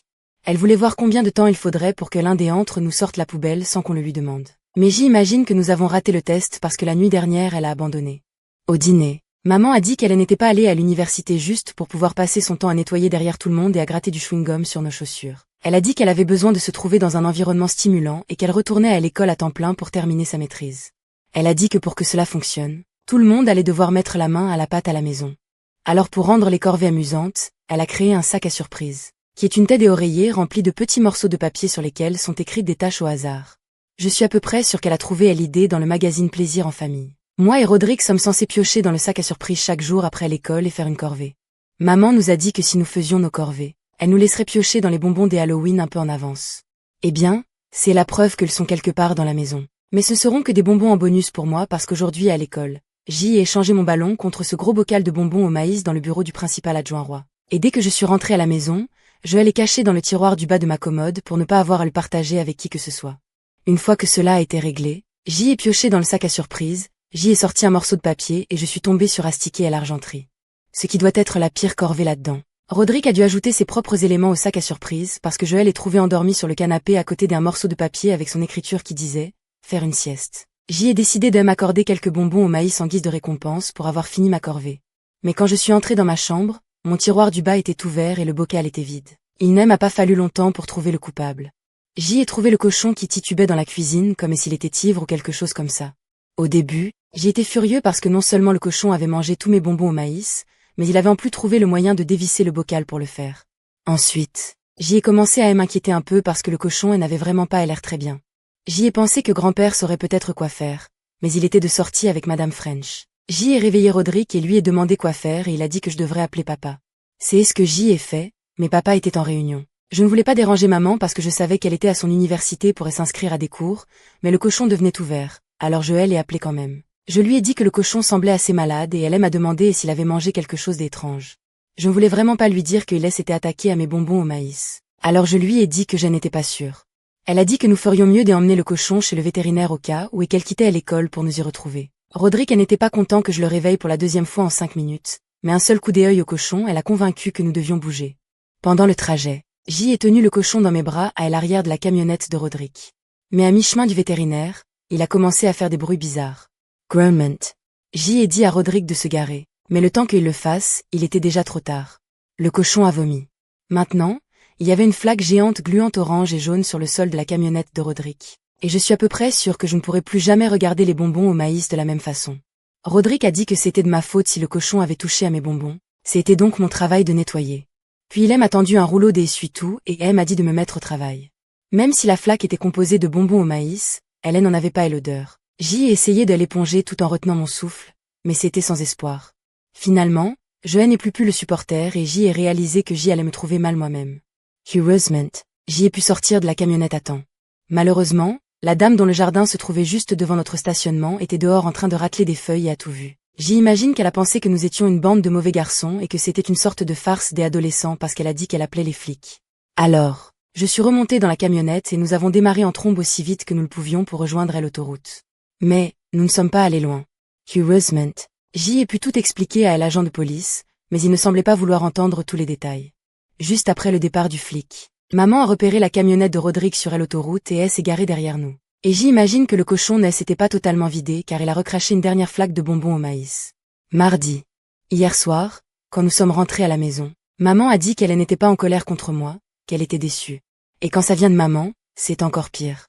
Elle a dit qu'elle était perturbée par ma tendance à la tromperie. Et qu'entre l'incident chez Maddox et ce qui s'était passé avec le cochon, elle n'avait pas l'impression de pouvoir me faire confiance. J'y ai expliqué pour la millionième fois que l'histoire de l'ego n'était qu'un malentendu, mais elle avait manifestement déjà pris sa décision à ce sujet. La dernière fois que nous avons eu une conversation de ce genre, c'était quand j'y étais en CM1, et j'y avoue que je méritais totalement une punition à cette époque-là. Cela a en fait commencé par quelque chose d'assez insignifiant. Maman me préparait mon déjeuner tous les matins, et je mangeais toujours mon sandwich et mon encas, mais je jetais tous les fruits qu'elle y mettait. Maman a compris que je ne mangeais pas mes fruits. Alors, un jour, elle a mis une pomme dans mon déjeuner et elle m'a fait promettre de rapporter le trognon à la maison pour prouver que je l'avais mangé. Elle a dit que si je ne le faisais pas, elle ne me préparerait pas des encas. Au déjeuner, j'y ai complètement oublié ma promesse et j'y ai jeté mon fruit comme d'habitude. Et quand je suis rentrée à la maison, maman m'a demandé où était mon trognon de pomme. J'y aurais probablement dû simplement avouer la vérité, mais pour une raison quelconque, j'y ai inventé un mensonge. Je lui ai dit que sur le chemin de l'école ce matin-là, un voyou m'avait attrapé et m'avait volé ma pomme. C'était un geste plutôt désespéré de ma part, mais m'inquiétais que maman ne me donne pas des encas le lendemain. Je pensais que mon histoire était tellement bidon que maman verrait clair à travers. Mais elle a voulu en savoir plus sur ce voyou, alors j'y ai vraiment brodé. Je lui ai dit que le gamin s'appelait Curtis Litz et qu'il mesurait une tête de plus que moi avec un monosourcil et un grain de beauté sur le menton. Je me disais que si maman cherchait des détails, je n'allais pas la décevoir. Maman a dit qu'elle pourrait intervenir, mais que c'était une bonne occasion pour moi d'apprendre à régler un conflit par moi-même. Alors ce soir-là, elle m'a apporté un stylo et du papier et elle m'a fait écrire une lettre à Curtis, ce que j'y ai fait. Cher Curtis, s'il te plaît ne me prends plus ma pomme. Ma maman dit que j'y en ai besoin pour ma nutrition. Sincerement, Greg Heffley. J'y aurais probablement dû en rester là et commencer à manger mes fruits tous les jours. Mais j'y ai écrit une fausse lettre à moi-même de la part de Curtis à la place. Et pourrais m'assurer que maman puisse voir à quel point ce gamin était mauvais, j'y ai ajouté un dessin grossier à la fin. Cher Grégory, ta pomme était délicieuse. Dis à ta maman de m'en envoyer une autre demain de la part de Curtis. Puis j'y ai dessiné des fesses. Eh bien, j'imagine que je suis allée trop loin parce que le lendemain, maman est venue à l'école avec cette lettre en exigeant de parler à Curtis Litz. La secrétaire a dit à maman qu'il n'y avait aucun élève du nom de Curtis Litz dans l'école. Et quand maman m'a interrogé à son sujet, j'y ai dit qu'il devait suivre à l'école à la maison. Après ça, j'y ai commencé à être plutôt nerveux, et pendant les 2 semaines suivantes, j'y ai fait en sorte que Robert mange ma pomme au déjeuner et me donne le trognon. Maman a semblé complètement oublier l'histoire jusqu'à ce que nous nous asseyions un rang derrière les Bartlemans à l'église ce week-end-là. Leur fils en classe de CM2, T20, correspondait exactement à ma description de Curtis Litz, et il a attiré l'attention de maman. Maman a dit aux parents de T20 qu'ils élevaient un sale gamin et qu'ils lui devaient des pommes. Je me suis sentie plutôt mal parce que T20 Bartlemans est un gamin sympa et sa famille fait du bénévolat à la soupe populaire du centre-ville tous les samedis matins. Plus tard dans l'année, maman a rejoint le comité de collecte de fonds qui était dirigé par Madame Bartlemans. Il n'a pas fallu longtemps pour que maman comprenne le fin mot de l'histoire à partir de là. Et j'y ai perdu mes privilèges de télé pendant tout un mois en guise de punition, mais j'y ai en fait fini par recevoir une double punition parce que pour le reste de cette année-là, chaque fois que T20 me voyait dans le couloir, il me passait vraiment un savon. Hier soir, maman a décidé que ma punition pour avoir menti serait de piocher 3 corvées dans le sac à surprise chaque jour de cette semaine. Malheureusement, elle avait déjà retiré tous les morceaux de papier de Roderick, ce qui signifie qu'il n'y a aucune chance que j'y en obtienne une facile, comme manger de la glace. Quand nous avons terminé notre conversation hier soir, maman a dit, tu es un gamin intelligent avec une bonne imagination, mais tu as juste besoin d'en faire quelque chose de bien. Écoute, je ne suis pas fière de moi pour avoir menti, mais croyez-moi, je ne suis pas le seul dans cette famille à arranger la vérité. J'y ai entendu des adultes mentir 10 fois par semaine. Mais si vous voulez mon avis, je parie que c'est encore plus que ça. La première fois que je me souviens que maman m'a dit un mensonge, c'était quand j'y avais environ 3 ans et qu'elle m'a fait goûter du brocoli. Ça a le goût de bonbons, a-t-elle dit. Et maman ne semble pas avoir de problème à mentir à Mani non plus. En décembre dernier, quand maman a posé la maison en pain et épices sur la table de la cuisine, elle a dit à Mani de ne pas y toucher avant Noël ou elle se transformerait en 1 million d'araignées. Ce qui est une chose un peu folle à raconter à un petit enfant. Mais cela s'est retourné contre elle quand Mani a désinfecté la maison en pain et épices avec une bombe d'insecticide. Papa est un gars plutôt honnête en général, mais même lui brode quand cela l'arrange. Papa détestait quand le camion de glace passait dans notre quartier parce que moi et Rodrigue commencions toujours à lui réclamer de l'argent dès que nous entendions la musique. Alors, papa nous a dit que le camion de glace ne passait de la musique que lorsqu'il n'avait plus de glace. En fait, je pense que le mensonge est héréditaire parce que grand-père le fait aussi. Mais il aurait dû accorder ses violons avec papa parce que grand-père disait que le chauffeur du camion de glace était un clown qui donnait des fessées aux enfants qu'il attrapait à traîner dehors. J'ai un peu honte de dire que lorsque grand-père m'a raconté ça la première fois, je l'ai cru pour de vrai. Donc, quand le camion de glace passait, je sentais que c'était de ma responsabilité de faire passer le mot aux autres enfants du quartier. Quand je voyais qu'ils étaient tous alignés devant le camion, je leur hurlais depuis la fenêtre de ma maison, « Courez !» J'y ai appris à ne pas faire confiance aux adultes de notre famille, mais personne n'a fait plus pour me retourner le cerveau que Rodrigue. Le premier mensonge dont je me souvienne qu'il m'ait dit était que si votre nombril se détachait, vos fesses tomberaient. Je me suis assuré que mes camarades de classe de maternelle soient au courant, ce qui a causé un grand émoi à l'école. Juste à cette époque, Rodrigue m'a dit que le rebord extérieur du siège des toilettes n'était utilisé que par les filles et que les gars devaient relever le siège.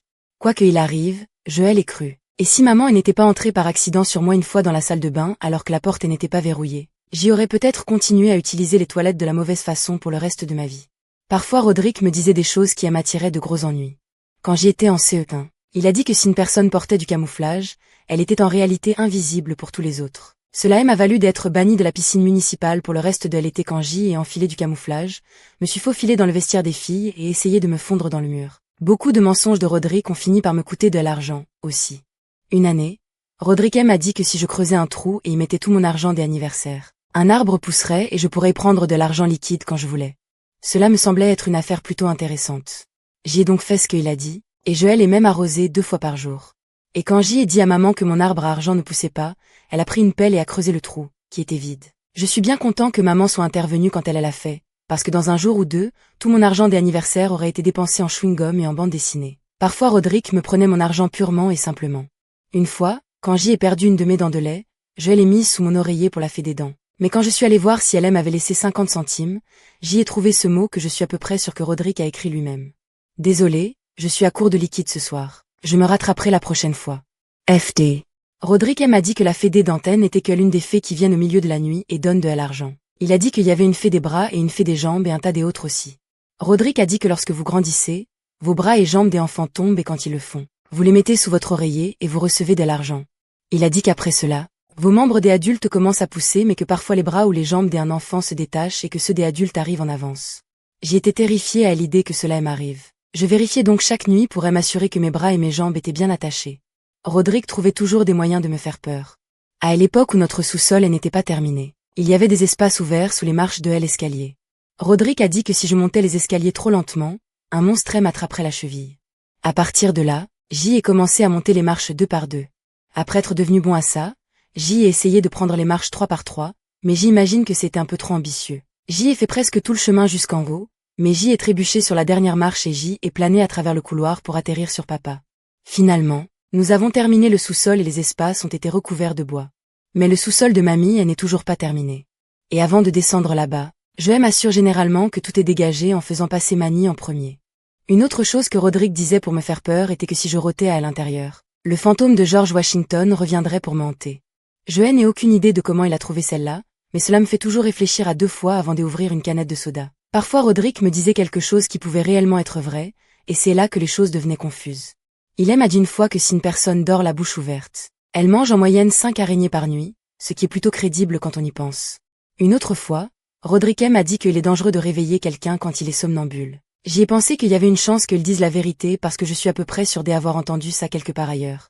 Mais quelques nuits plus tard, j'y ai surpris Rodrigue en train de manger un sandwich glacé qui était censé être le mien alors qu'il était somnambule, et j'y ai réalisé que ce n'était qu'un autre de ses sales tours. On m'a tellement menti au fil des ans qu'il me faudrait le reste de ma vie pour démêler le vrai du faux. En attendant, si j'y ai besoin de roter, je me penche par une fenêtre. Je ne prends aucun risque. Je dis. Maman ne va à l'école que depuis quelques jours maintenant, mais elle agit comme une personne complètement différente. Quand elle rentre à la maison le soir, elle est toujours de bonne humeur. Elle ne se fâche même pas si je n'ai pas fini mes corvées.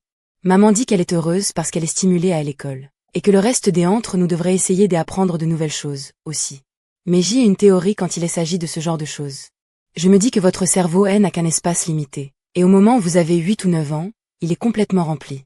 Donc si vous voulez apprendre quelque chose de nouveau après cela, vous devez faire de la place en vous débarrassant de quelque chose d'ancien.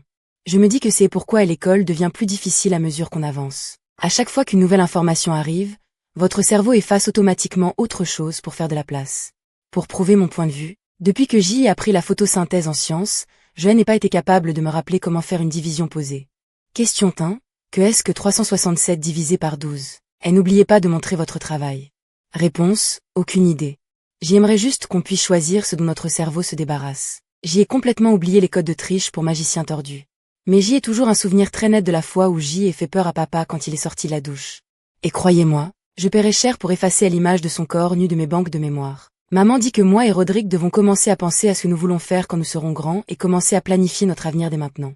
Elle dit, quand on est enfant, on devrait faire autant de choses que possible pour découvrir ce qu'on aime afin que plus tard on sache sur quoi se concentrer.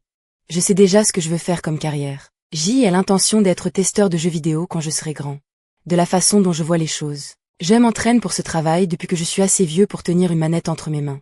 Mais chaque fois que je parle de mon projet à maman, elle ne semble pas emballée. Maman dit que je devrais viser plus haut et devenir ingénieur ou médecin ou quelque chose comme ça. Elle dit que si je fais juste jouer aux jeux vidéo toute la journée et ne prends pas à l'école au sérieux, je vais finir par être éboueur. Tout d'abord, le seul médecin que je connaisse est notre pédiatre, le docteur Higgins, et je ne me vois pas passer le reste de ma vie à aspirer du mucus du nez des petits-enfants.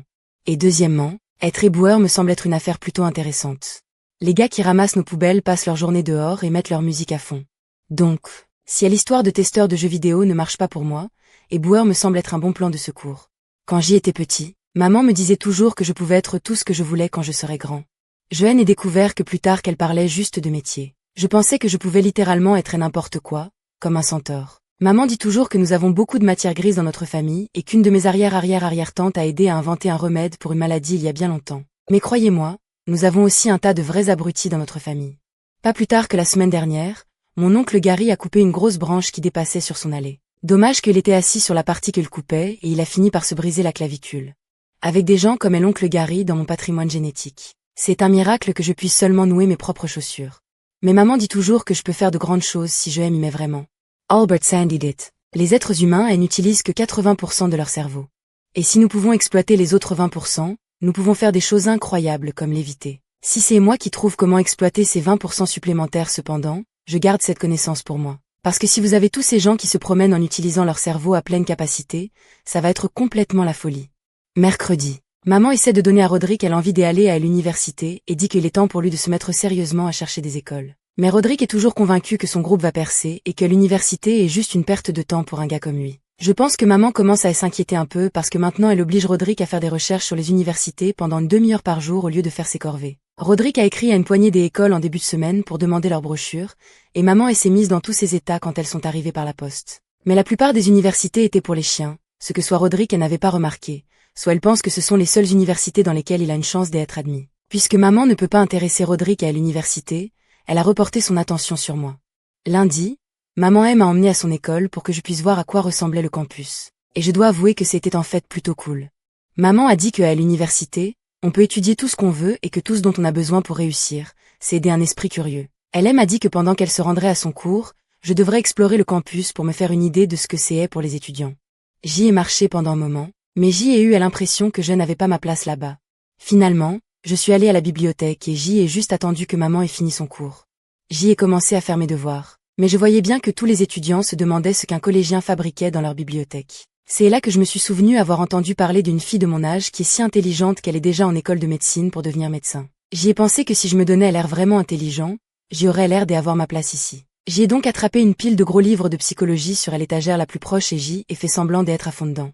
Quelques minutes plus tard, une fille a approché une chaise et a commencé à me parler. La fille a dit que j'y avais l'air intelligent et elle a voulu savoir si je serais prêt à lui donner des cours particuliers pour son contrôle de psychologie qu'elle avait plus tard dans la semaine. Maintenant, je ne connais pas le premier mot de la psychologie, mais j'y ai réalisé qu'une occasion comme celle-ci ne se présente qu'une fois dans une vie. Je lui ai dit que j'y étais un peu occupé pour le moment, mais que je serais prêt à lui donner des cours le lendemain. Quand maman est revenue de son cours, j'y ai utilisé sa carte de bibliothèque pour emprunter tous les livres de psychologie que j'y ai pu trouver. Et ce soir-là, J'y ai étudié comme je n'ai jamais étudié de ma vie. Quand le jour suivant est arrivé, j'y étais prêt. J'y ai demandé à maman si elle voulait bien me ramener à sa bibliothèque, et elle a semblé ravie. J'y ai passé 2 heures à aider cette fille à se préparer pour son contrôle. Et au moment où nous avons fini, je savais qu'elle obtiendrait une bonne note. Mais c'est alors qu'un grand gars est passé qui était apparemment son petit ami. Et croyez-moi, si j'y avais su qu'il y avait un petit ami dans l'histoire, je me serais pas tué à apprendre un tas d'informations inutiles. Si c'est le genre de choses à laquelle je peux m'attendre à l'université, je vais devoir passer mon tour. Et au fait, j'y avais raison sur ce qui se passe quand on apprend de nouveaux trucs. J'y ai eu un contrôle sur les capitales du monde aujourd'hui et je n'ai pas pu me rappeler d'une seule. Lundi, tout le monde à l'école ne parle plus que de la fête des Halloween de Mariana Mendoza, qui a lieu vendredi prochain. Mais c'est un peu agaçant pour moi parce que je ne vais pas recevoir d'invitation. Les fêtes de Mariana sont plutôt légendaires parce que ses parents se fichent de ce qui s'y passe tant que ça reste au sous-sol.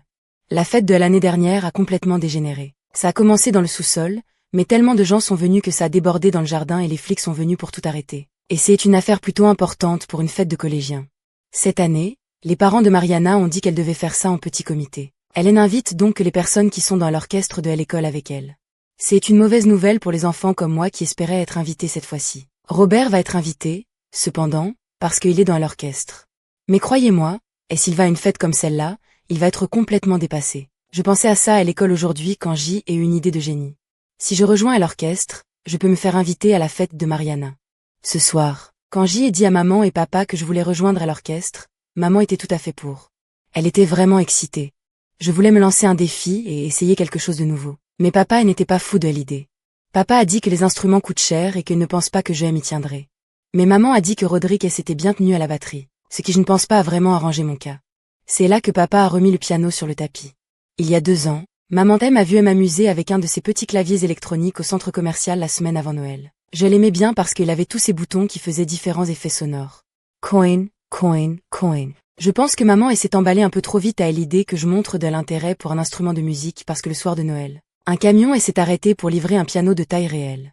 À en juger par la réaction de papa, je ne pense pas que maman l'ait consulté avant de l'acheter. Au début, j'y étais excitée par le piano. Mais quand j'y ai réalisé qu'il ne faisait pas de bruit de laser et des trucs comme ça, j'y ai perdu l'intérêt très rapidement. Mais maman elle n'allait pas me laisser abandonner si vite. Elle a engagé une dame nommée Madame French pour venir à la maison et me donner des leçons privées 2 fois par semaine. Madame French connaissait son affaire quand il s'agissait du piano, mais j'y étais un élève terrible. Le premier problème était le style des enseignements de Madame French. Elle s'asseyait juste derrière moi sur le banc et posait ses doigts par-dessus mes doigts. Cette approche fonctionne peut-être pour certains des élèves de Madame French, mais elle n'a absolument pas fonctionné pour moi. Ensuite, il y avait la musique elle-même. Si je devais jouer du piano, je voulais apprendre des chansons cool comme celles qu'on entend à la radio. Microsoft cependant Madame French a dit que je devais commencer par les bases. Et elle m'a donné un livre de chansons pour débutants qui avait l'air plus vieux que Madame French elle-même. Toutes les chansons dans ce truc étaient vraiment nunuches, et j'y avais du mal à m'y mettre. Elle s'appelait CDE avec le B. CDE chante avec moi. Chante avec le B, chante avec joie. Je me sens plutôt mal parce que Madame French me donnait des devoirs à chaque visite, mais je ne m'entraînais jamais entre les leçons. Donc chaque fois qu'elle venait, nous devions recommencer depuis le début avec la chanson du CDE, ce qui a dû la rendre folle. Finalement, Madame French a renoncé à essayer de m'apprendre quoi que ce soit, et elle lisait juste des magazines de potins pendant que je faisais mon propre truc. Ça a continué comme ça pendant 1 mois ou 2, mais finalement, maman a découvert que Madame French lisait pendant que je jouais à des jeux vidéo, et ça a été la fin de mes leçons privées. Maintenant, le piano est juste un meuble géant qui prend de la place dans le salon. Je pense que maman et papa sont toujours en train de rembourser ce truc. Je peux donc un peu comprendre pourquoi papa n'est pas ravi que j'y essaie un nouvel instrument. Heureusement, maman me soutenait. Elle a dit que peut-être le piano n'était pas ce qui me convenait et que parfois l'instrument doit trouver la personne. Elle a fini par le convaincre quand elle a dit que les enfants qui jouent d'un instrument de musique réussissent mieux en maths et continuent pour obtenir de meilleurs emplois. Une demi-heure plus tard, nous étions au magasin de musique du centre-ville en train de choisir un instrument. Ma condition numéro 1 pour un instrument est qu'il me donne l'air cool. J'y ai vu un gars à l'université de maman gratter une guitare devant la bibliothèque, et il avait définitivement la bonne idée. Malheureusement, la guitare ne fait pas partie des instruments de l'orchestre de notre collège, j'y ai donc dû choisir autre chose. J'y avais l'œil sur le saxophone au début parce qu'avec celui-là, il est difficile de ne pas avoir l'air cool. J'y ai appris ça de 2 clans Vaughn qui s'entraînent avec le sien pendant la récréation et toutes les filles le regardent. Mais il y a beaucoup trop de boutons sur ce truc et je savais que je ne pigerais jamais le truc. Maman a suggéré que je jette un coup d'œil au corps des harmonies, dont elle jouait quand elle était enfant. Le corps des harmonies avait l'air assez cool et elle n'avait que 3 boutons, je me suis donc dit que je pourrais probablement m'en sortir. Le boutiquier a décroché le corps des harmonies du crochet et me l'a tendu. Mais quand papa a vu l'étiquette de prix, il a mis le holà sur toute l'affaire. Papa a dit, nous devrions louer au lieu d'acheter parce que ce serait beaucoup moins cher.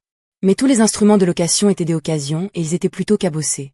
De plus, le gamin qui jouait du corde et harmonie dans l'orchestre de l'école l'année dernière était Joshua Ballard. Il était plutôt dégoûtant et il y avait une chance que la location lui ait appartenu. Maman et papa se sont disputés devant tout le monde et c'était plutôt embarrassant. Papa a dit que nous dépensions trop d'argent pour quelque chose que j'y abandonnerais dans 2 semaines. Et maman a dit qu'il devait montrer plus de foi en moi.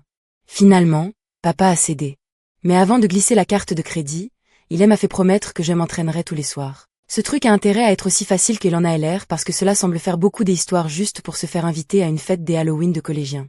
Mardi, quand je choisissais un instrument, j'y aurais dû réfléchir davantage.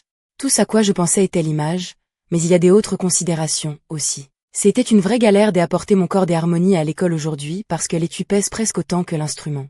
Mais quand j'y ai vu Graden Bindi traîner son tuba, je me suis senti bien dans mon choix.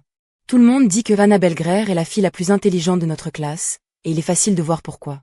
Elle joue du piccolo. Elle ne perd donc aucune énergie à trimballer un instrument lourd comme un violoncelle. Mais Georges de Vanny pourrait être encore plus intelligent qu'elle. Il joue des timbales et celles-ci sont trop grandes pour être rapportées à la maison tous les soirs, elle reste donc dans la salle de musique à temps plein. Quelque chose que je n'ai jamais vraiment remarqué auparavant et que la plupart des enfants de l'orchestre ressemblent en fait un peu à leurs instruments. Je ne sais pas si les gens font ça exprès ou si c'est juste une coïncidence. La bonne chose à propos de l'orchestre est qu'il n'y a pas d'audition ou quoi que ce soit. En gros, si vous achetez un instrument et que vous vous présentez, vous êtes dedans. Mais je n'avais pas réfléchi à tout le processus quand j'y ai choisi mon instrument. Le corde et harmonie fait partie de la section des cuivres, et presque tout le monde dans la section des cuivres est un gars. La section des bois est le contraire complet. Ce ne sont que des filles à l'exception d'une poignée de gars, y compris Robert. J'y aurais vraiment aimé qu'il me prévienne à ce sujet parce que cette information aurait été agréable à savoir. Peut-être que Robert ne me l'a pas dit exprès, pour que je ne lui fasse pas de concurrence. J'y ai remarqué qu'il s'assoit juste à côté de Mariana Mendoza, et croyez-moi, ce n'est pas un hasard. Quand le cours a commencé, Madame Graziano nous a dit de commencer à nous échauffer. C'est là que je me suis souvenu que Miss sont le moins amical au monde et les enfants qui s'entraînent sur leurs instruments. Mais Madame Graziano ne semblait pas s'en soucier. Elle prend sa retraite cette année, je pense donc qu'elle a déjà décroché. J'y étais assis à côté du seul autre gamin qui joue du corde et harmonie, Evan Pittman, qui avait l'air de savoir ce qu'il faisait. Avec la façon dont il bougeait ses doigts partout, cela semblait beaucoup plus compliqué que ça quoi je m'attendais. Mais je me suis dit que je ferais tout aussi bien d'essayer. J'y ai rempli mes joues d'air tout comme Evan l'a fait, et j'y ai soufflé dans l'embouchure de toutes mes forces. Mais l'air n'est pas sorti là où je m'y attendais. Ce que j'y essaie de dire, c'est que j'y ai pété. Dès que c'est arrivé, tout le monde dans l'orchestre s'est figé. Jake Msegoff a commencé à essayer de renifler qu'il avait fait parce qu'il a un talent bizarre pour ce genre de choses. Mais s'il y a une chose que vous devriez savoir sur moi, c'est que je n'ai jamais assumé la responsabilité des impairs. J'irais jusqu'à jeter ma propre mère sous les roues du bus. Et croyez-moi, je l'ai fait. Les enfants de l'orchestre commençaient à regarder de mon côté. Je transpirais vraiment à grosses gouttes parce que si je devais me faire inviter à la fête des Halloween de Mariana Mendoza, ma réputation ne pouvait pas encaisser un coup pareil. Jake Msegoff se rapprochait de plus en plus, et je savais que je n'étais qu'à quelques secondes d'être identifié. Alors, j'y ai fait ce que j'y avais à faire et j'y ai mis ça sur le dos de Graden Bindi. Je me suis pas senti trop mal parce que Graden a la réputation de lâcher les gaz en classe.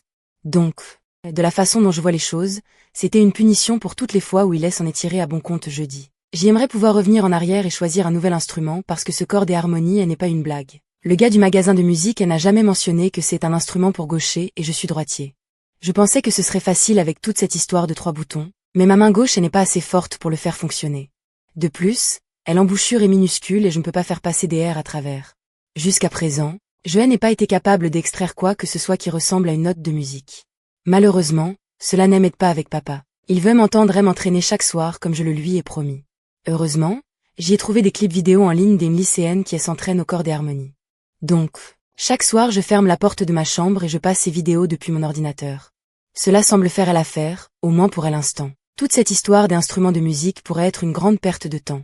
Quoi qu'il en soit, j'y ai découvert que Mariana n'avait pas invité tout l'orchestre à sa fête demain soir. Juste la section des bois.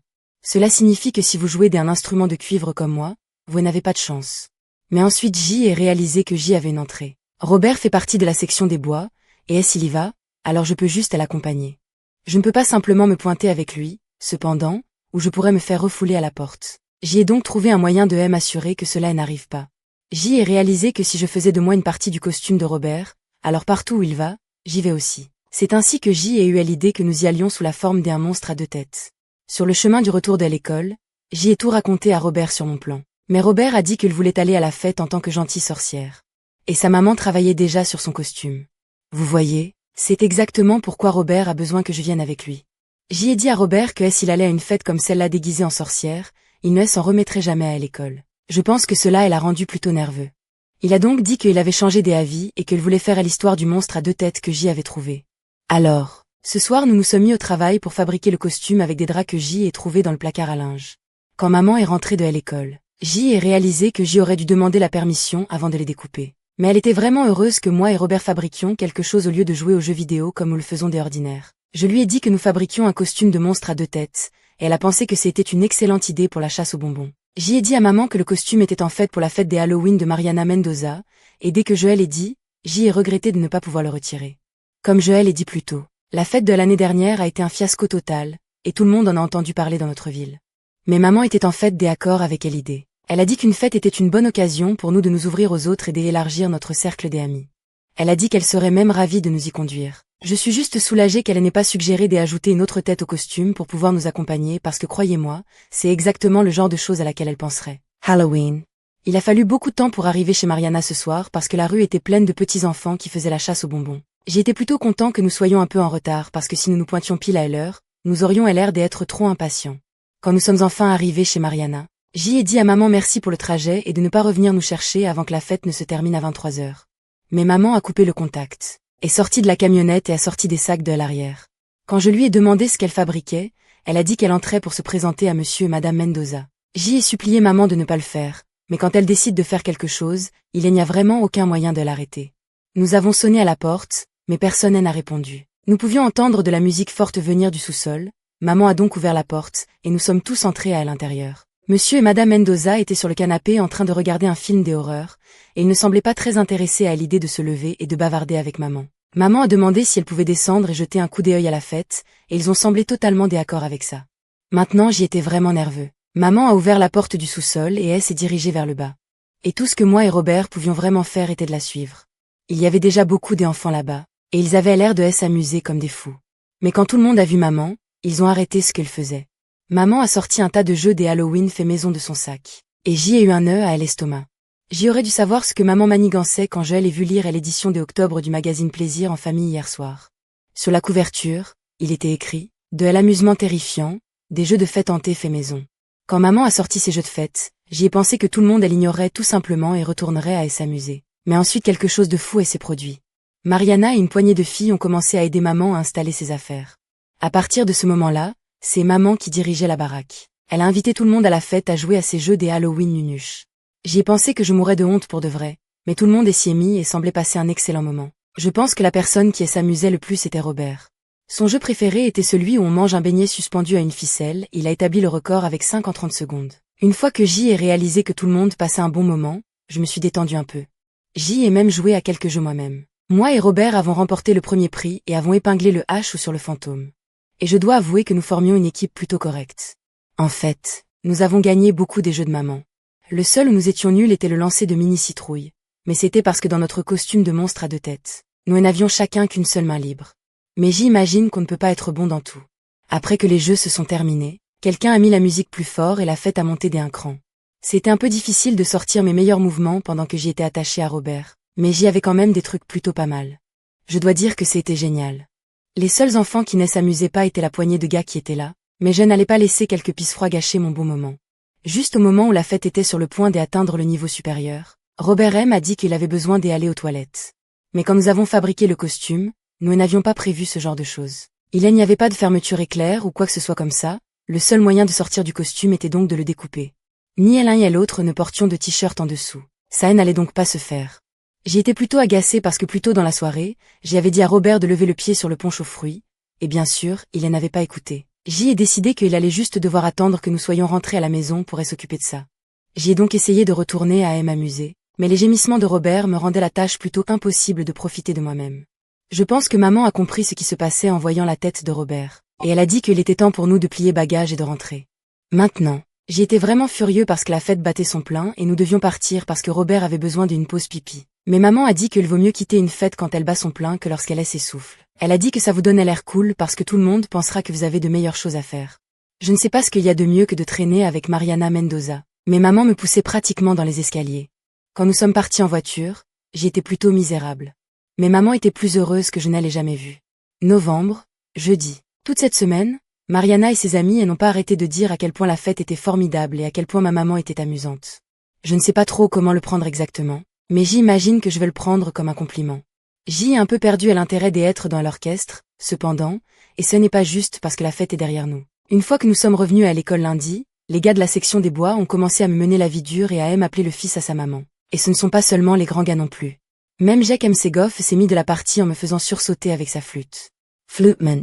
Quand j'y ai dit à maman et papa que je pensais à quitter l'orchestre, papa a dit que ce n'était pas une option. Il a dit que mon instrument coûtait beaucoup d'argent et que je devais honorer mon engagement. Il a dit que je ne peux pas juste abandonner quelque chose parce que c'est difficile. Et s'il y a une chose qu'il va m'apprendre, c'est la persévérance. Je voyais bien que papa n'allait pas lâcher à l'affaire, je lui ai donc promis que je continuerais d'essayer. Il a semblé plutôt content de cela, et j'y ai pensé que j'y étais tiré des affaires. C'est alors que Hélène m'a dit qu'il allait venir au concert des automnes pour m'encourager. J'y ai dit à papa que le concert a lieu pendant la journée, il ne pourrait donc pas venir. Mais papa a dit que c'est important pour lui, il va donc prendre congé de son travail. Maintenant, la pression est vraiment là. J'y essaie d'apprendre à jouer de ce truc depuis lors, mais croyez-moi, ce n'est pas facile. J'y ai demandé à Robert de venir m'aider ce soir parce que je me disais qu'il est dans l'orchestre depuis un moment et s'y connaît un peu en instrument. Mais chaque fois que nous sommes tous les deux dans une pièce, nous finissons par nous dissiper. Papa était plutôt fâché parce qu'il a dit que tout ce que moi et Robert faisons quand nous sommes ensemble, c'est faire les imbéciles. Il a donc renvoyé Robert chez lui et M a dit de me remettre au travail. Mais même cette fille dans les vidéos a renoncé à essayer d'apprendre le corps des harmonies. Je suppose donc que je suis vraiment livrée à moi-même. Mercredi. Aujourd'hui était le jour du grand concert des automnes. Je n'ai jamais techniquement appris à jouer de mon instrument, mais j'y ai trouvé le moyen de m'en sortir. Je m'assois juste à côté des Evan Pittman pendant les répétitions des orchestres, et il joue très bien de son corps des harmonies. J'y ai réalisé que si je me contentais de me calquer sur lui et faisais semblant de jouer, il pouvait faire le travail pour nous deux. C'est donc ce que je fais depuis les 2 dernières semaines. Et si Madame Graziano ne l'a pas remarqué à 3 mètres de distance, je savais que papa ne le remarquerait pas depuis à l'autre bout de la pièce. Mais 10 minutes avant le spectacle aujourd'hui, Evan était introuvable. J'y ai demandé à son meilleur ami, Marcus Pérez, où était Evan. Et Marcus a dit que Evan se faisait retirer ses bagues aujourd'hui et allait manquer le concert. Je ne pouvais pas croire que Evan me laisserait tomber comme ça. Je pensais que la section des cuivres était censée se serrer les coudes. Quand le moment est venu pour l'orchestre de faire les échauffements, j'y ai commencé à transpirer. Je priais pour que papa ait oublié le concert des automnes, mais il était là à la porte des coulisses. Après que le public a pris place, il était temps de monter sur scène. Madame Graziano nous a conduits en file indienne avec la section des cuivres passant en avant-dernier. Mais les bois étaient juste derrière nous et cet idiot de Jacques Msegoff a marché sur l'arrière de ma chaussure et m'a fait un sabot. J'y ai dû poser mon corps pour réparer ma chaussure. Et quand je l'ai fait, le dernier enfant de la section des bois est passé par la porte de la scène et elle a laissé se refermer derrière lui. J'y ai essayé d'ouvrir la porte, mais elle était verrouillée. J'y ai donc martelé la vitre, mais tout le monde accordait ses instruments et ne pouvait pas m'entendre. Le concert était sur le point de commencer. Et tout ce à quoi je pouvais penser était papa en train de regarder ma chaise vide, j'y ai donc frappé plus fort. Heureusement, Robert M a vu à la vitre, elle s'est levée de sa chaise et a ouvert la porte. Mais il a ensuite mis le pied à l'intérieur de la pièce et a laissé la porte se refermer derrière lui. Maintenant, nous étions tous les deux coincés. J'y ai frappé à la vitre à nouveau. Mais juste à ce moment-là, Madame Graziano a lancé à l'orchestre et tout le monde a commencé à jouer. C'était maintenant sans espoir parce qu'il n'y avait aucun moyen que quelqu'un m'entende avec Georges Devany qui martelait ses timbales. Quand la section des clarinettes est entrée en jeu, Robert a cédé à la panique. Il a commencé à jouer en même temps que le reste de l'orchestre depuis à l'intérieur de la pièce verrouillée, ce qui n'arrangeait définitivement pas les choses. Il était assez clair qu'il allait me revenir de nous sortir de là. J'y ai essayé de forcer la porte en mettant mon pied sur le mur et en tirant sur la poignée de toutes mes forces. Mais j'imagine que mon pantalon n'a pas pu supporter l'effort. Ticaria. J'y ai regardé dans le miroir au dos de la porte pour vérifier les dégâts, il y avait une déchirure de 5 pouces au milieu de mon pantalon. C'était une vraiment mauvaise nouvelle parce qu'on pouvait voir mon caleçon. J'y ai réalisé que même si nous réussissions à ouvrir la porte arrière, je ne pouvais pas sortir là-bas avec ce trou géant dans mon pantalon. J'y ai donc regardé autour de la pièce pour voir s'il y avait quelque chose que je pouvais utiliser pour me couvrir. J'y ai trouvé un classeur noir sur le bureau de Madame Graziano, et je l'ai glissé à l'arrière de mon pantalon.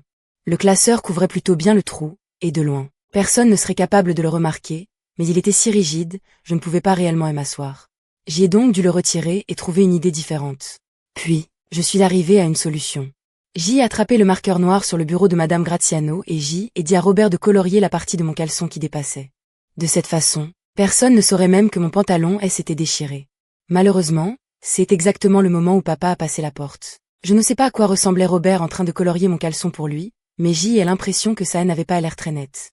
Je dis. Peu importe le nombre de fois où J a expliqué à papa ce qui s'était passé au concert des Automnes, il n'a rien voulu entendre. Il a dit que moi et Robert faisions les imbéciles alors que nous aurions dû nous produire avec l'orchestre, et c'était tout ce qu'il avait besoin de savoir. Ma punition est de 2 semaines sans télévision ni jeux vidéo, et je n'ai pas le droit d'inviter des amis après l'école. La seule chose que je peux vraiment faire est de m'entraîner au corps des harmonies, ce qui je suppose est le but recherché. Mais s'entraîner à ce truc me stresse, et le stress me donne faim. J est généralement une tête et oreiller entière remplie de bonbons à cette période de l'année. Mais puisque J ait fait l'impasse sur la chasse aux bonbons pour aller à cette fête, je suis passé à côté de la meilleure partie des Halloween. Mais je savais qu'il devait y avoir des restes de bonbons quelque part dans la maison parce que la nuit des Halloween, papa a dit à maman que les oies avaient chassé tous les chasseurs de bonbons. Donc, après l'école aujourd'hui, j'y ai cherché dans tous les endroits où je pensais que maman aurait pu planquer les bonbons, mais je suis revenue les mains vides. Maintenant, j'y avais vraiment une envie folle de quelque chose de sucré, mais la seule chose dans le garde-manger était un sachet de pépites de chocolat que maman nous avait interdit de toucher. Je pense qu'elle a l'intention de faire des cookies aux pépites de chocolat pour la foire au gâteau de l'église. Mais je me suis dit qu'elle ne remarquerait jamais et s'il ne manquait qu'une seule pépite. J'y ai donc pris des ciseaux et j'y ai coupé un minuscule trou de la taille d'une pépite de chocolat au fond du sachet. Eh bien, une pépite de chocolat s'est transformée en 2 et 2 se sont transformés en 4. Ensuite, j'y ai un peu perdu la tête. Quand j'y ai eu fini, je devais avoir mangé au moins un quart du sachet. Je pensais qu'il y avait encore une chance pour que maman ne remarque rien, mais le trou dans le sachet était devenu beaucoup plus grand, et je devais faire quelque chose pour cela. Je suis donc allé fouiller dans le tiroir à tout faire pour chercher une agrafeuse. Mais avant que je puisse l'utiliser, le fond a totalement lâché. J'y ai agrafé le sachet pour le fermer et j'y ai récupéré autant de pépites que j'y ai pu par terre, mais je n'ai pas pu m'en empêcher. Et beaucoup de ces pépites du sol ne sont jamais retournées dans le sachet parce que je les ai mangées. Mais aveo. Maintenant, il n'y avait aucun moyen que maman ne remarque rien. J'y étais déjà dans de beaux draps et je n'avais vraiment pas besoin d'y ajouter à mes problèmes. J'y ai donc appelé Robert à la rescousse. Je lui ai expliqué ma situation et comment j'y avais besoin qu'il m'apporte autant de pépites de chocolat qu'il le pouvait. Robert s'est présenté à ma porte d'entrée 5 minutes plus tard et il était complètement essoufflé. Il a dit qu'il serait arrivé chez moi plus tôt, mais que les oies étaient sorties dans notre rue et qu'il avait dû couper par le jardin de mon voisin pour rester à l'écart des haies. J'y ai demandé à Robert les pépites de chocolat et il a ouvert ses mains, mais elles étaient inutilisables parce qu'elles étaient complètement fondues. J'y ai dit à Robert qu'il allait devoir y retourner et en chercher des autres, mais il a dit que c'était tout ce qu'ils avaient. Il a dit que peut-être il pourrait appeler Scotty Douglas plus bas dans la rue pour voir s'il avait des pépites de chocolat. Et cela me semblait être un plan plutôt correct. Mais quand Robert a décroché le téléphone, j'y ai remarqué qu'il laissait des traces de doigts chocolatés partout. Je savais que si papa trouvait une seule des traces de doigts de Robert dans la cuisine, j'y étais mort. Nous avons donc pris de l'essuie-tout et avons commencé à nettoyer toute la cuisine. Quand nous sommes tombés à court des essuie-tout, je suis allé dans la buanderie pour en chercher des autres. Mais quand je l'ai fait, j'y ai fait une énorme découverte. J'y ai trouvé toute la planque de maman de restes de bonbons des Halloween rangés derrière les rouleaux des essuie-tout. Il y avait 5 sachets non ouverts là-dedans, et c'était tout des trucs que j'y aime. J'y ai pensé donner à Robert quelques paquets de verre gélifié pour m'avoir aidé avec le nettoyage, mais je n'ai pas pu résister à l'occasion de lui faire une petite farce des abords. J'y ai mis un verre gélifié dans une narine et j'y ai demandé, et, il y a quelque chose dans mon nez. Je pensais que Robert rirait, mais il était terrifié. Même après que je lui ai montré que le verre n'était qu'un morceau de bonbon en le mangeant, il ne s'en est toujours pas remis. C'est là qu'une ampoule s'est allumée au-dessus de ma tête. Les gens adorent avoir peur. Et si on est bon là-dedans, on peut faire fortune. Ça ne peut pas être si difficile non plus. Je suis effrayant et cousu dehors. Et ce gars n'existe même pas. J'y ai entendu parler de ces étudiants qui ont fait un film des horreurs et ils n'ont dépensé que quelques centaines de dollars pour le filmer. Ensuite, ils ont vendu le film à un grand studio et maintenant ces gars sont millionnaires. Si ces gars pouvaient le faire, je le pouvais aussi. Et je n'avais pas besoin de centaines de dollars non plus. Tout ce dont j'y avais besoin était de 2 sachets de verre gélifié et du vieux caméscope de maman et papa. Je pouvais déjà voir l'affiche du film dans mon esprit. La nuit des asticots. Et quand mon film remportera le prix du meilleur film, je ne manquerai pas de remercier toutes les petites personnes qui m'ont aidé tout au long du chemin. La personne qui mérite les plus grands remerciements est maman. C'est elle qui dit toujours que je devrais utiliser mon imagination et faire quelque chose de créatif. Donc quand je serai un réalisateur célèbre, je parie qu'elle sera fière. Avant que tout cela puisse arriver, cependant, nous devions commencer à faire ce film. J'y ai dit à Robert mon idée de faire un film où des vers-mangeurs des hommes terrorisent une ville, mais cela a semblé le rendre nerveux. Il a dit que peut-être nous pourrions remplacer les vers par quelque chose de moins effrayant, comme des papillons. Mais je lui ai dit que personne n'allait payer le prix fort pour voir un film comme ça. J'y ai dit que nous pourrions avoir des parties amusantes pour que ce ne soit pas seulement effrayant, et il a semblé se faire à l'idée. Robert voulait commencer à filmer sur le champ, mais je lui ai dit que nous ne faisions rien sans un scénario. Nous sommes donc montés à l'étage, avons allumé mon ordinateur et nous sommes mis au travail. La nuit des asticots, écrit par Greg Effley, basé sur un concept de Greg Effley. Robert a dit qu'il voulait écrire lui aussi. Mais je voulais vraiment pas partager les lauriers sur ce truc puisque c'était mon idée. Je lui ai donc dit qu'elle pouvait faire les scénarimages, qui sont de petits dessins qui montrent à quoi chaque plan de caméra est censé ressembler. J'y ai pensé qu'une bonne façon de commencer le film serait de montrer un couple marié passant une journée ordinaire avant que les vers ne commencent à attaquer. Soir. Un homme rentre du travail de bonne humeur, en sifflant un air joyeux. Il ouvre la porte latérale et entre dans la cuisine. Mais j'y ai rencontré un problème tout de suite. J'y avais l'intention de réaliser et Robert était notre seul acteur. Cela signifiait que nous ne pouvions pas vraiment montrer deux personnages sur l'écran en même temps. Et l'autre problème était que je ne voulais pas qu'il soit trop évident que Robert jouait tous les rôles où les gens pourraient penser que notre film était à petit budget. J'y ai donc dû me montrer un peu créatif. Le mari. Salut chérie. Je suis rentrée du travail. La femme. Bonjour, mon cœur. J'espère que ça ne te dérange pas si je me retourne pas, mais je me concentre vraiment sur la vaisselle. Le mari, c'est d'accord. Je vais monter à l'étage et prendre une douche. La femme. Bien. Je peux te sentir dès ici. Rise. J'y ai trouvé qu'il y avait déjà un peu trop parlotte, il était donc temps de passer à l'action. Salle de bain de l'étage. L'homme entre dans la douche et ouvre l'eau. Le mari. Oh mec, cette douche va faire un bien fou. Et ma femme a raison à propos de mon odeur. Mais alors des vers jaillissent de la pomme de douche. Le mari, qu'est-ce que c'est que ce bazar? Ce n'est pas de l'eau, c'est des vers. Mais ce ne sont pas des vers ordinaires. Ce sont des asticots mangeurs des hommes. Le mari. Oh, super. Ces trucs sont en train de me manger pour de vrai. Des vers sortent des yeux et du nez de l'homme. Quand Robert a fini ce dernier scénarimage des vers sortant des yeux et du nez de l'homme, il était blanc comme un linge. Mais je lui ai rappelé que les vers n'étaient que des bonbons, et cela l'a calmé. Retour à la cuisine, l'homme entre en courant dans la pièce avec une serviette autour de la taille. Le mari. Sherry, elle n'utilise pas l'eau. Mais il est trop tard. La femme est un squelette. Là, j'y ai vraiment commencé à perdre Robert. J'y ai dû lui rappeler que tout cela n'était que du cinéma et que nous avions un squelette en plastique que nous allions utiliser pour cette scène, mais il était pratiquement en hyperventilation. J'y ai réalisé que c'était peut-être un bon endroit pour ajouter un peu de comédie. J'y ai donc inséré une ligne de dialogue et cela a ramené Robert immédiatement. Le mari. Eh bien, j'imagine que cela signifie que je suis célibataire.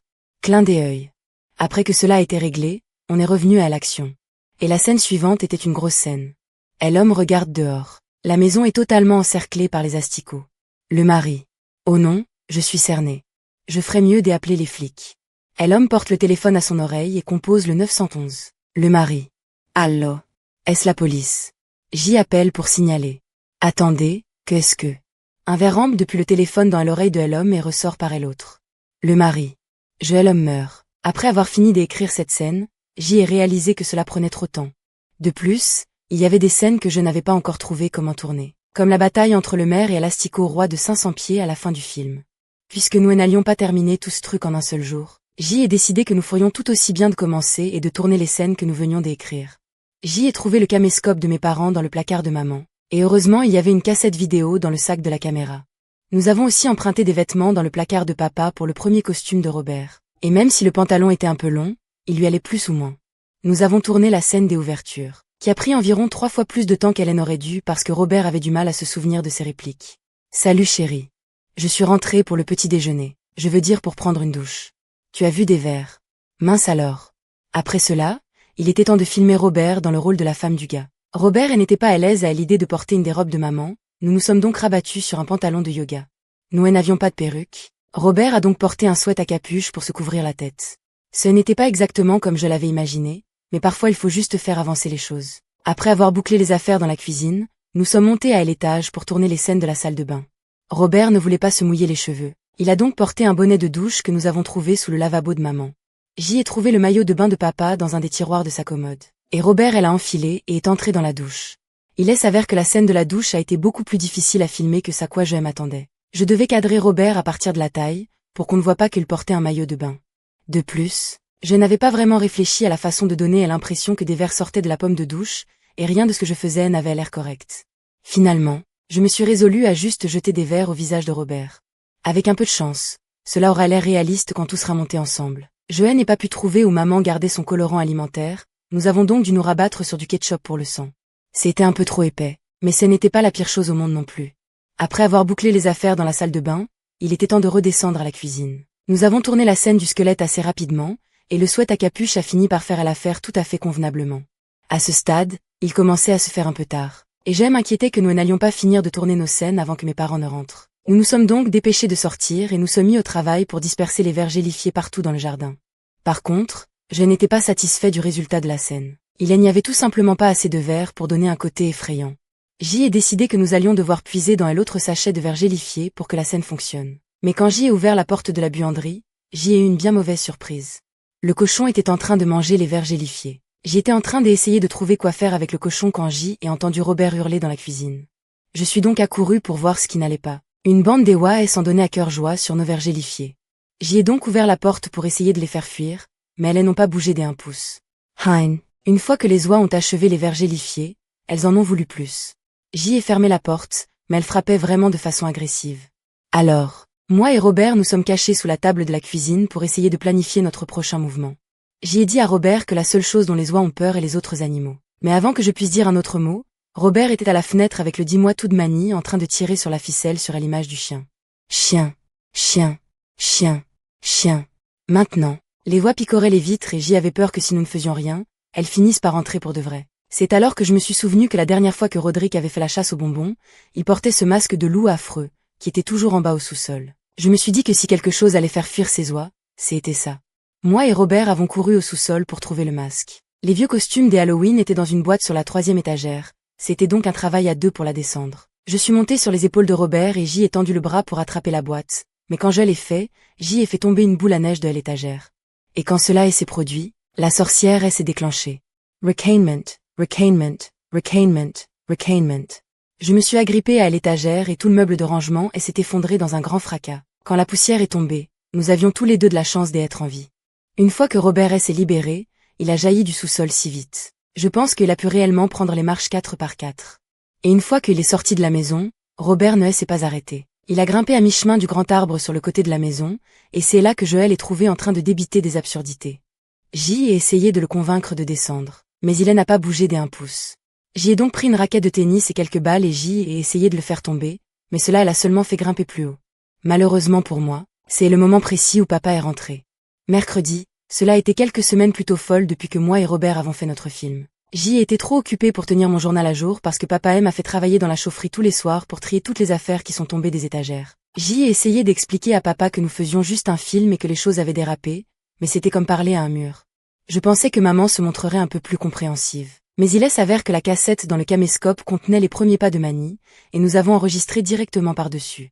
Je suis donc coincé à nettoyer ce bazar dans la chaufferie. Et pendant ce temps, Robert savoure sa toute nouvelle célébrité.